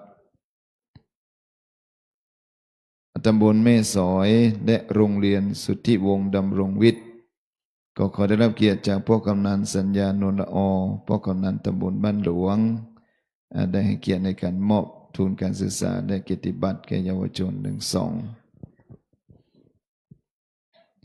ตำบลแม่สอยนายธนพันธ์กองละบางและเด็กหญิงทิมพิกาดวงอนันต์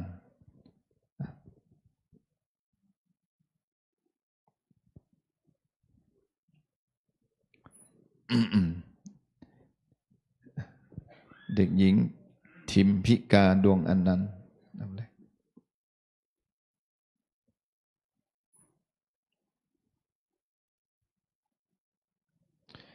และโรงเรียนสุทธิวงศ์ดำรงวิทย์ประกอบด้วยเด็กหญิงกวินธิดาใจวันและเด็กหญิงจิรกรนามสกุลภาษาให้เพื่อนเด็กหญิงกวินธิดาใจวัน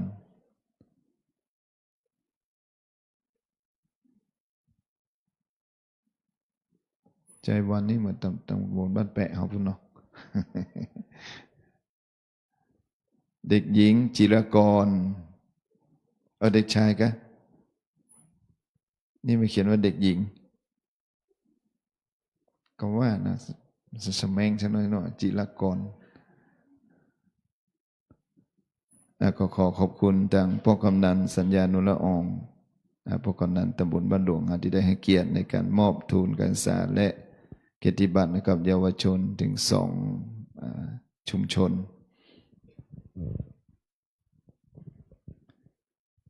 ต่อไปจะเป็นการมอบเกียรติบัตรและทุนการศึกษากับเยาวชนตำบลขวงเปาและโรงเรียนเทศบาล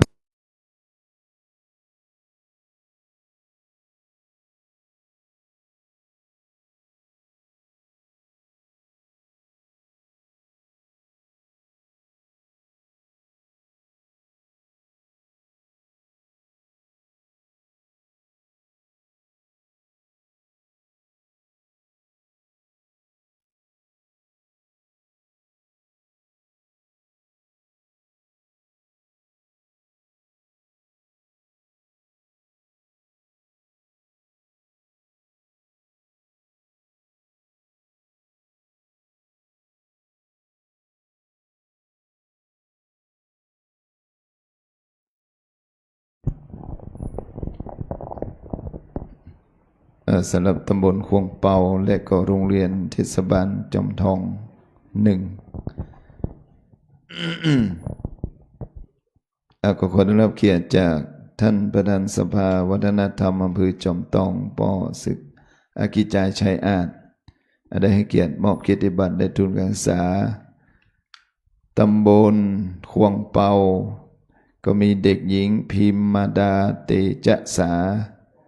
และเด็กหญิงกันนิกาอินตถามาทีละคนพิมมาดาและเด็กหญิงกันนิกา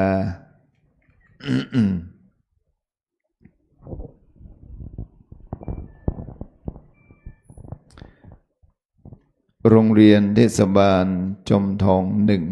1ประกอบด้วยเด็กชายพัชระตานะเป่งและเด็กหญิงภูตะวันพรหมจันทร์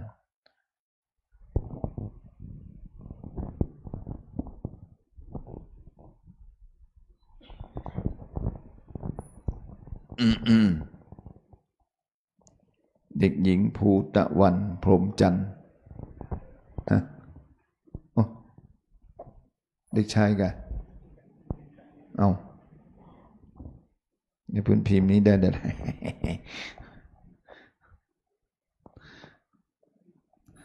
ขอขอบคุณในเมตตาของท่านประธานสภาวัฒนธรรมอำเภอจอมทองป.กิจจายชัยอาจที่ได้ให้เกียรติในการมอบทุนการศึกษาและเกียรติบัตรในคำนี้ ต่อไปจะเป็นการมอบทุนการศึกษาและเกียรติบัตรก็ขอได้รับเกียรติจากท่านสจ.ยงยุทธยาวิชัยสจ.บือจอมตองเขต2นะสายใต้เฮาได้ให้เกียรติในการมอบทุนการศึกษาและเกียรติบัตรแก่นักเรียนตำบลบ้านหลวงและโรงเรียนเทศบาลจอมทอง1ตำบลบ้านหลวงประกอบด้วยเด็กหญิงสุพันณีใจงามเด็กหญิงปิยเนตรพงษ์เจริญวันตำบลบ้านหลวงก่อนเข้ามาเลยครับเด็กหญิงสุพันณีใจงาม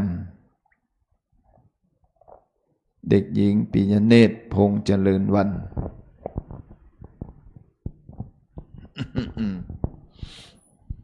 อันนี้ตำบลบ้านหลวงตัวแทนตำบลบ้านหลวงคงจะเป็นโรงเรียนน้องตรงไม่กลางเนาะต่อไปโรงเรียนเทศบาลจอมทอง1มีเด็กชายศิวกรใจวงศ์และเด็กชายคุณานนท์ตันกาวิน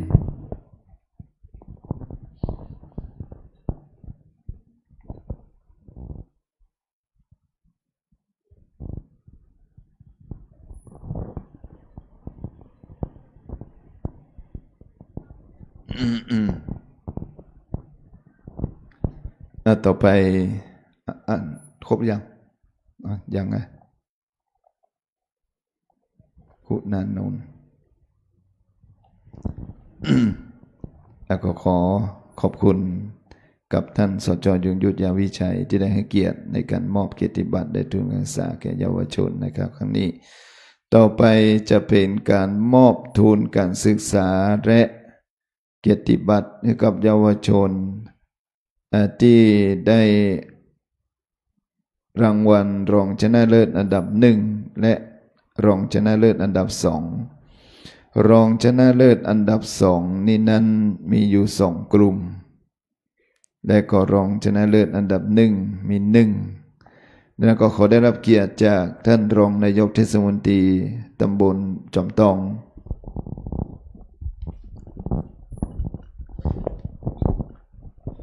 คุณเอกสิทธิ์จินใจได้ให้เกียรติในการมอบทุนการศึกษาทั้ง2ระดับอาจจะได้ระดับรองชนะเลิศอันดับ2กลุ่มที่1โรงเรียนศรีจอมทองประกอบไปด้วยเด็กหญิงยานินมูลกันและเด็กหญิงธิดารักษ์จันทราสว่างวงศ์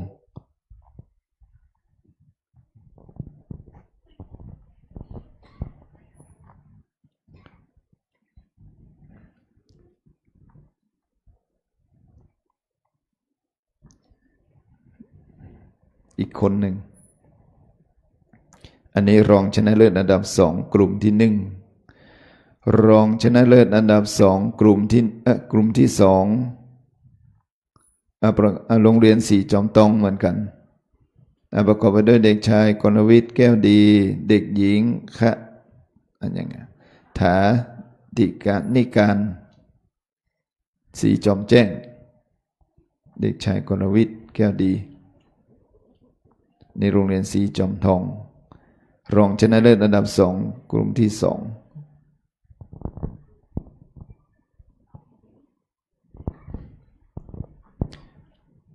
ครบนอต่อไปรางวัลรองชนะเลิศอันดับ1โรงเรียนนัชวิทย์ประกอบไปด้วยเด็กหญิงอลิสลาชัยเรื่อนเด็กหญิงรัตภวินใจยอด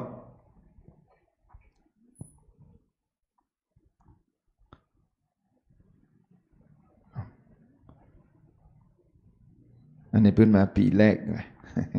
ได้รองชนะเลิศอันดับ1เลยอันนี้ทุนการศึกษา 2,000 บาทเนาะแล้วก็เด็กหญิงรัตภวินใจยอดโรงเรียนนัชวิทย์ก็ขออนุโมทนาขอบคุณกับท่านรองนายกเทศมนตรีตำบลจอมทองคุณเอกสิทธิ์จินใจปฏิบัติหน้าที่แทนท่านนายก จากคำวันแดงที่ตรวจสุขภาพ ต่อไปจะเป็นการมอบรางวัลชนะเลิศการตอบปัญหาธรรมะระดับอำเภอของอำเภอจอมตองของเฮาสนับสนุนงบประมาณโดย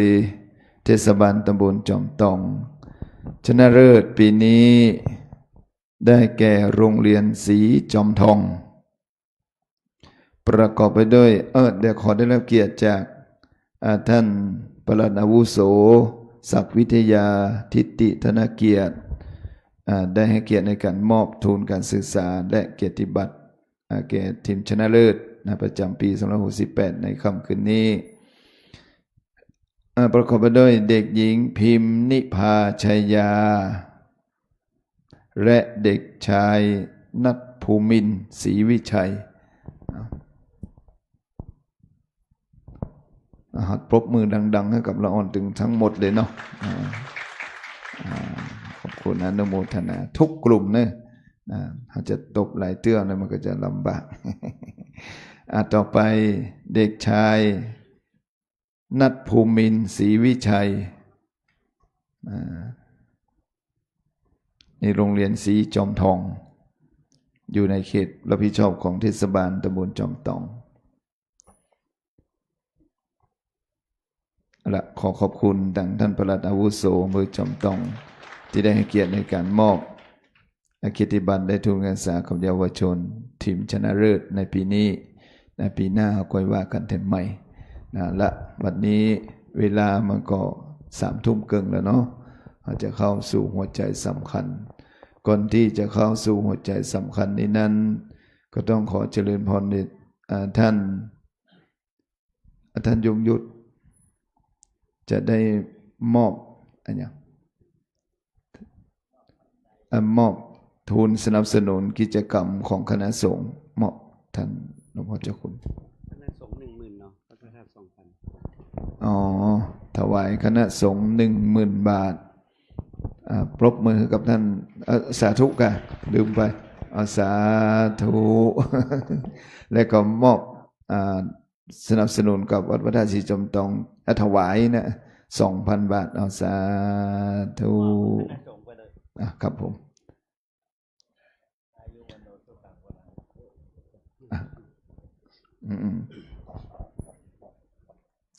ละตอนนี้ไปก็ขอเจริญพรเรียนเชิญตัวแทนของ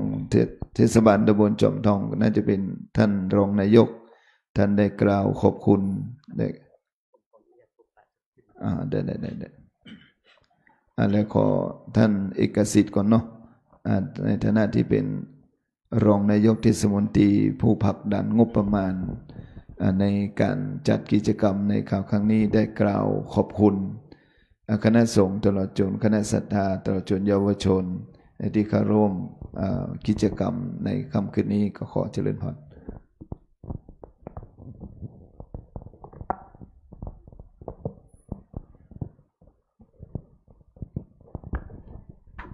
ครับกราบนมัสการนะครับพระเถรานุเถระทุกรูปนะครับท่านปลัดอาวุโสท่านกิจจาชัยอาจแล้วก็ท่านสจ.ยงยุทธยาวิชัยแล้วก็ท่านป้อกำนันสัญญาแล้วก็แม่หลวงดูแล้วก็คณะศรัทธาทุกตำบลในอำเภอจอมทองแล้วก็คณะครูและนักเรียนที่มาเข้าร่วมกิจกรรมโครงการบรรษาสัมพันธ์ของส่งเสริมจริยธรรมเทศบาลตำบลจอมทองในวันนี้นะครับก็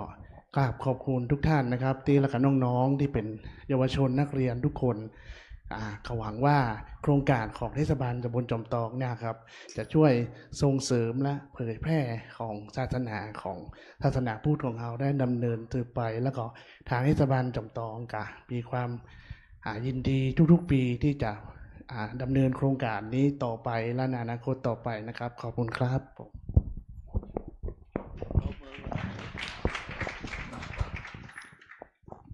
ก่อนที่เราจะได้ร่วมกันเจริญจิตตภาวนาก็ขอเจริญพรเรียนเชิญท่านสจ.ยงยุทธยาวิชัยสจ.อำเภอจอมทองเอาได้กล่าวพบปะพี่น้องศรัทธาประชาชนสัก 2-3 นาทีเนาะท่านสจ.เนาะว่าต้อง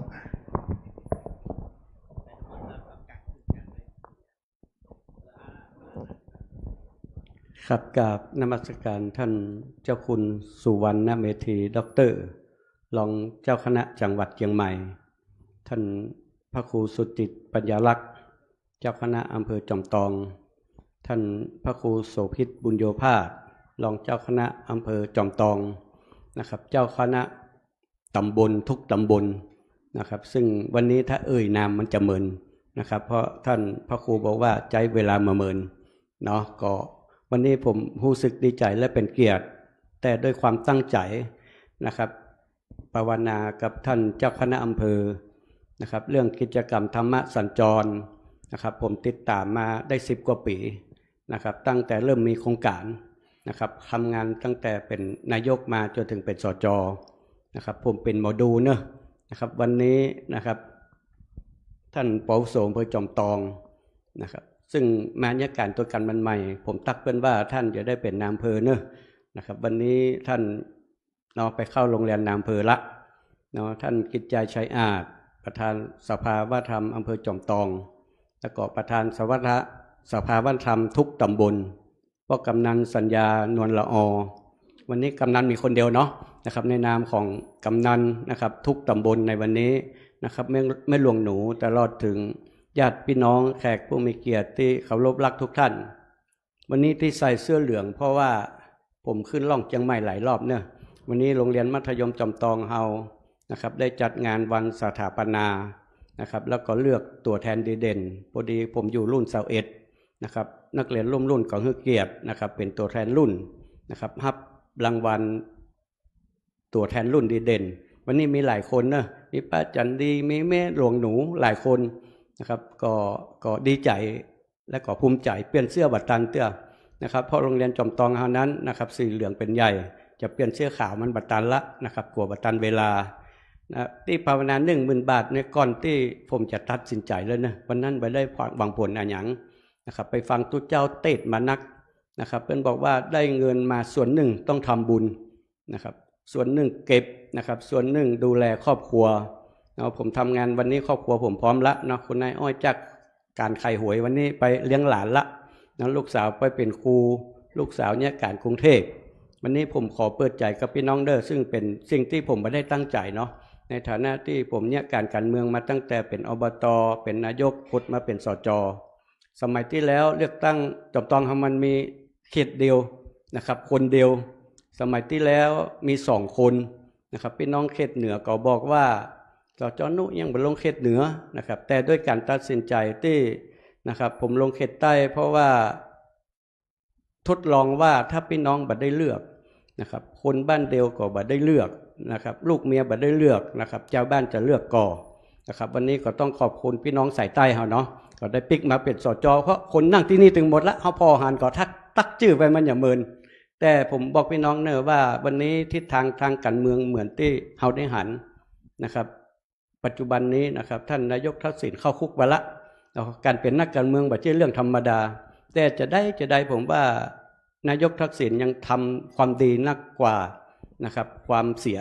ผมยังมั่นใจว่าถึงแม้ท่านจะติดคุกแต่ด้วยความการที่เราได้รับความช่วยเหลือเพื่อนมาเมินนะครับวันนี้ผมก็ได้รับความวางใจจากท่านนายกพิชัยเลิศพงษ์อดิศรซึ่งเป็นผมไม่ได้คิดมาก่อนเนาะว่าวันนี้การเมืองเป็นอย่างนี้ท่านนายกพิชัยถามผมว่าการเมืองเป็นเนี่ยจะใดนะครับจะลงสสกนะครับผมก็มาถามเจ้าหมู่เพื่อนฝูงหลายที่นะครับถึงท้องถิ่นท้องที่นะครับหลายคนก็ว่าสนับสนุนอยู่นะครับผมก็ตอบรับเปิ้นไปเนาะวันนี้จะทำหน้าที่สจ.ให้ดีที่สุดนะครับถ้ามีเวลาเลือกตั้งเมื่อใดนะครับผมจะขออาสาให้พี่น้องอำเภอจอมตองเฮานะตึงเขตเหนือเขตใต้เลือกนะครับบัดใจงานเบานะครับวันนี้กู้แข่งเปิ้นก็เป็นรัฐมนตรีไปละเป็นเจ้าหมู่เดียวกันหมดแต่ผมตั้งใจว่าการเป็นนักการเมืองมาตามกติกาแข่งหมู่เดียวกันทั้งนั้นที่ผมลืมมาได้อาจารย์สวัสดิ์เทพวงศ์นะครับซึ่งผมก้าวเข้าสู่สจ.เพิ่มจอมตองได้แข่งอาจารย์สวัสดิ์แต่หลังเลือกตั้งนะครับไปบ้านศพโลดขึ้นรถกันวันนี้ผมไปเจออาจารย์สวัสดิ์ที่โรงเรียนมัธยมยิ้มนะครับอาจารย์สวัสดิ์นุอาเตะวันนี้เหมือนกันถ้าถึงวันนั้นกู้แข่งก็อาจจะเป็นที่คนเขารับเป็นหมู่เดียวกันหมดแต่ผมจะยึดถือนะครับเสียงชาวบ้านเป็นส่วนใหญ่ขอฝากทุกท่านที่มีที่นี่นะครับถ้าฮักผม นะครับถ้าคิดว่าผมจะเป็นตัวแทนนะครับของอำเภอจอมตองไปเป็นระดับชาติได้นะครับซึ่งในเขตก็มีจอมตองโดยล่อแม่วางแม่แจ่มนะครับซึ่งผมก็เชื่อมั่นว่านะครับ4อำเภอหมู่นี้นะครับผมก็มีเพื่อนมีฝูงมีคนรู้จัก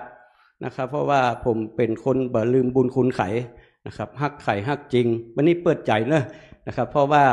นี่นายกกองบัดได้นะครับนายกพี่ชัยบอกว่าในนามของพรรคเพื่อไทยมามีภัยแล้วนะครับวันนี้เพื่อนบอกว่าจะสนับสนุนผมนะครับถ้าถึงวันนั้นนะครับวันนี้ผมจะทำหน้าที่นะครับเป็นตัวแทนสจให้ดีที่สุดนะครับแต่ถ้าถึงวันเลือกตั้งมานะครับขอบุญกุศลที่ผมร่วมทำเนาะก็ขออานิสงส์นะครับพระเดชพระคุณพระสงฆ์ทุกรูปนะครับมีทั้งเนาะรองเจ้าคณะจังหวัดก็มีนี่เจ้าคณะอำเภอเจ้าคณะตำบลซึ่งผมนับถือมาโดยตลอดโดยเฉพาะรองเจ้าคณะจังหวัดในวันนี้เสียงเตดเพี้ยนไปเนอะนะครับเฮาฮู้จักตั้งแต่มหาแสวงนะครับเป็นเจ้าคณะตำบลดอยแก้วนะครับผมฮู้จักท่านตั้งแต่เป็นนักเทศน์100 เสียงนะครับวันนี้ท่านได้เป็นเจ้าคุณนะครับได้เป็นรองเจ้าคณะจังหวัดนะครับอู้เล่นบ่ได้ละเนาะมีแต่กำแตนะครับท่านพระครูสุจิตปัญญาลักษณ์นะครับเดิมทีนะเลขามีแต่ท่านไปทุกตำบลนะครับท่านก็ก้าวมาสู่เจ้าคณะอำเภอนะครับท่านพระครูโสภิตบุญโยภาสนะครับก็วันนี้ก็เป็นรองเจ้าคณะเป็นรองเจ้าคณะอำเภอละนะครับท่านพระครูวิมลนะครับพระบุญรัตน์วันนี้เกิดเป็นสมัยที่2แล้วเนาะจัดที่2ละเนาะเขาแล้วเพื่อนปัสสบายนะครับเป็นโรคไตวันนี้พ่อเพื่อนทำบุญนักและเพื่อนตั้งใจทำจริงวันนี้หน้าตาสดใสนะครับผมขออุตอีก่อนเนอะเดี๋ยวจะเกินเวลาก็น่าจะเกินมาหน่อยละนะครับถึงเวลาเลือกตั้งนะครับมีการปราศัยอันยังจะได้ก็ดีเนาะวันนี้ผมขอหมู่เฮากู้คนครับรองนายกวันนี้ก็เป็นอดีตประธานสภานะครับอดีตประธานสภาหลายคนมาเป็นรองนายกซึ่งเป็นเจ้าหมู่ที่แยกการทางการเมืองกับผมแบบว่านะครับจอนุใจถึงพึ่งได้และก็กลัวนะครับสจเนี่ยการมานักถ้าสอบตกแล้วจะเนี่ยจะใดนะครับผมตัดสินใจละว่ามันอยู่ที่พี่น้องชาวบ้านนะครับถ้าสอบตกบันไดก็พร้อมมีงานทำเนาะเพราะว่าชีวิตผมวันนี้สมบูรณ์ละเนาะพร้อมที่จะยอมรับการตัดสินของพี่น้องชาวบ้านตามระบบประชาธิปไตยเนาะวันนี้บุญกุศลที่เราได้ร่วมกันทำนะครับเราอยู่จอมตองนั้นนะครับบารมีที่เราเคารพนับถืออันมีพระธาตุเจ้าจอมตองบารมีหลวงปู่ทองพระพรหมมงคลนะครับสิ่งศักดิ์สิทธิ์ในอำเภอจอมตองบารมีของหลวงพ่อทุกตนทั้งองค์สิ่งศักดิ์สิทธิ์ในอำเภอจอมตองนะครับจงดลบันดาลรักษานะครับพี่น้องทุกท่านนะครับที่มาร่วมนะครับงานธรรมะสัญจรวันนี้นะครับดีใจกับน้องๆนักเรียนที่ได้รับรางวัลนะครับขอทุกท่านจงมีความสุขภาพจิตที่ดีมีสุขภาพร่างกายที่แข็งแรงอยู่ดีมั่งมีสีสุขเหมือนกันทุกท่านครับขอบคุณครับ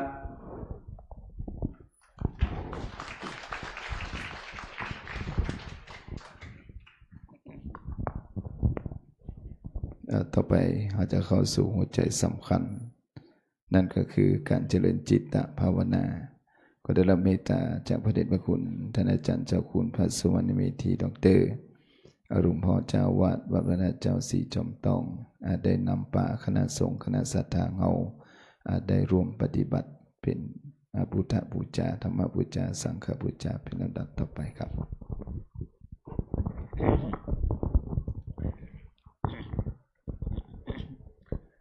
ปนมมือแล้วว่าตัวเนอขอเชิญทุกท่านว่าตัวกิริยาอันไหวแห่งข้าพเจ้าจงมีแด่พระพุทธเจ้าพระธรรมเจ้าพระสงฆ์ข้าเจ้าเถิดพระพุทธเจ้าพระธรรมเจ้าพระสงฆ์ข้าเจ้า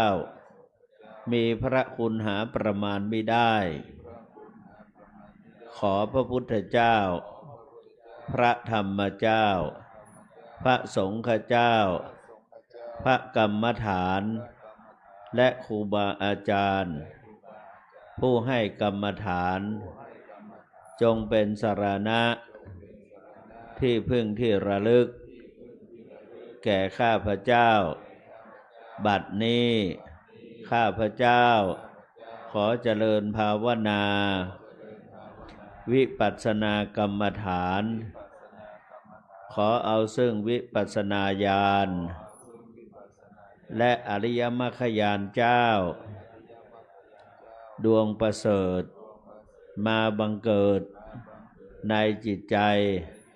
แห่งข้าพเจ้าในอิริยาบถอันข้าพเจ้านั่งภาวนานี้แด่เทินต่อไปก็เอามือไว้บนตักมือขวาทับมือซ้ายตั้งกายให้ตรงดำรงสติไว้ให้มั่นกำหนดความเกิดดับของรูปนามขณะที่หายใจเข้าหลวงปู่ว่าท้องมันจะพองขึ้นเราก็กำหนดว่าพองหนอหายใจออกท้องมันจะยุบลงหลวงปู่ก็บอกว่าให้กำหนดว่ายุบหนอพองหนอยุบหนอพองหนอยุบหนออย่างนี้ไปเรื่อยๆจนกว่าจะครบเวลากำหนด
ขอเชิญทุกท่านออกจากสมาธิได้ว่าตามอิทังภาวนากรรมังนิพพานะปัจจโยโหตุเมนิจจังขอพลานิสงส์แห่งการภาวนาที่ข้าพเจ้าได้เจริญแล้วนี้จงเป็นปัจจัยแด่พระนิพพานเที่ยงแท้แด่เถิดขอบุญกุศลอันเกิดจากการภาวนาที่ข้าพเจ้าได้เจริญแล้วนี้จงไปบรรลุถึงท่านผู้มีอุปการะคุณทั้งหลายมีบิดามารดาซึ่งเป็นผู้บังเกิดเกล้าของข้าพเจ้าเป็นต้นจงได้รับได้เสวยผลให้พ้นจากทุกข์ให้ได้รับความสุขตามสมควรแก่ฐานะของตนทุกท่านเทินขอสัตว์ทั้งหลายทั้งปวงจงอยู่เป็นสุขอย่าได้มีเวรอย่าได้มีความเบียดเบียนอย่าได้มีความลำบากจงรักษาตนของตนให้เป็นสุขเถิด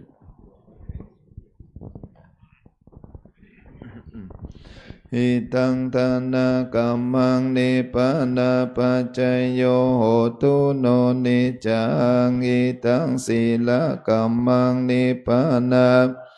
โยโหตุโนนิจังอิตังภาวนากัมมังนิพพานาปัจจโยโหตุโนนิจังยังกินจิกุสรัง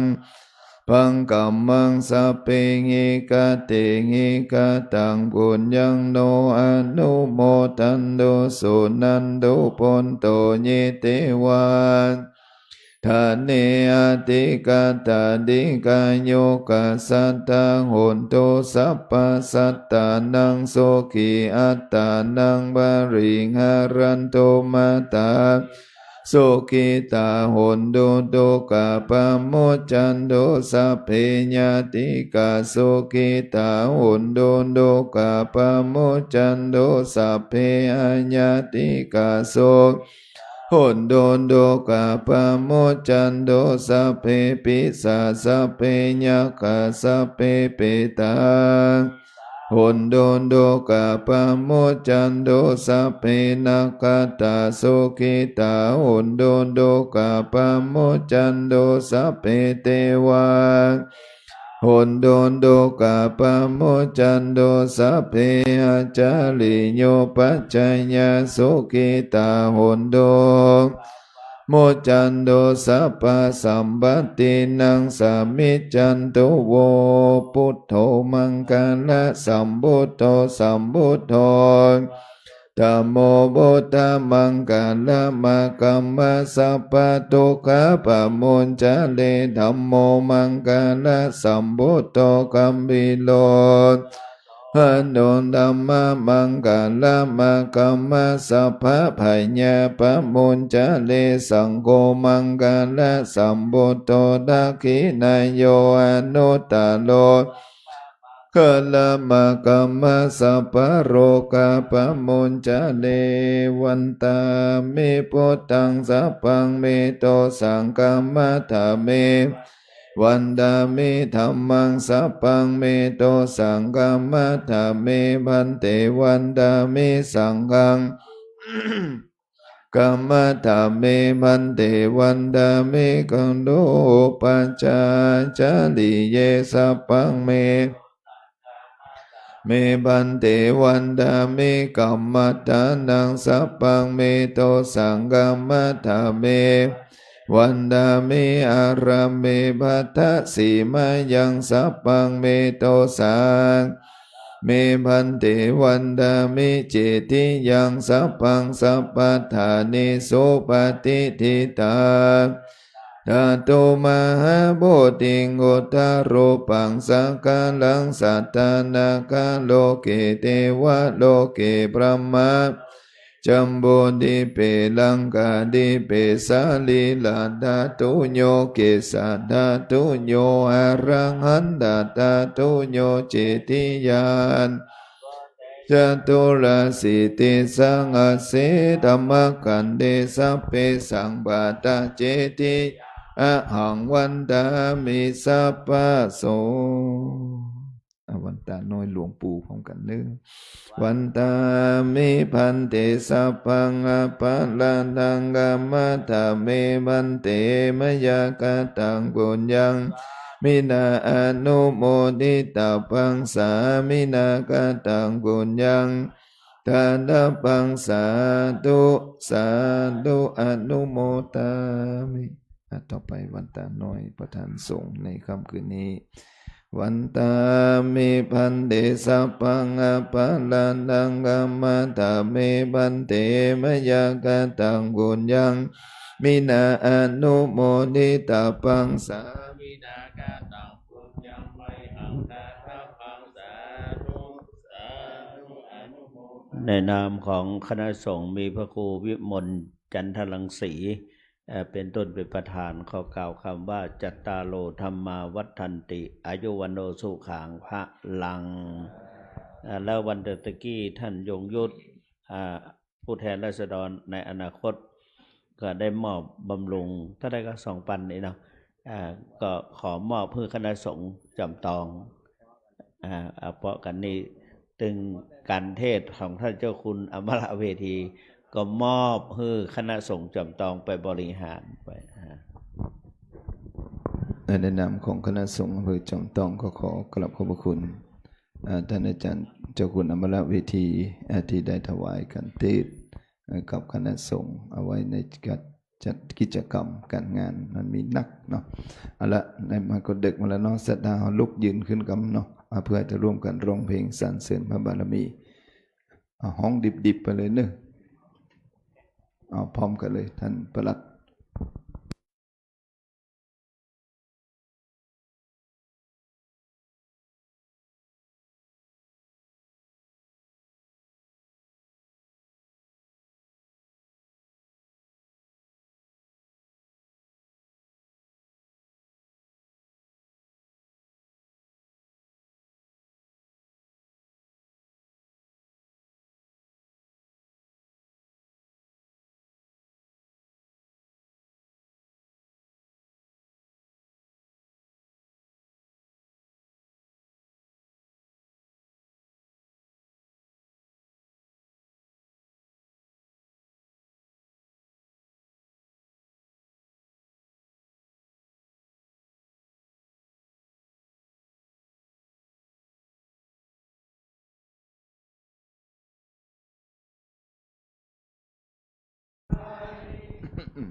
บัดนี้โครงการธรรมสัญจรทั้ง9ครั้งก็ปริปุณังจบกันในปีนี้ก็ขออนุโมทนาขอบคุณกับคณะสงฆ์ครูบาอาจารย์ทุกรูปและขออนุโมทนาขอบคุณกับคณะศรัทธาเฮาเนอะที่ได้มาร่วมโครงการธรรมสัญจรพรรษาสัมพันธ์ปิดโครงการประจำปี2568ในค่ำคืนนี้ก็ขอทุกท่านเดินทางโดยสวัสดิภาพกองงานเลขาเนอะนิมนต์มานิกรรมมานับปัจจัยนี่ครับ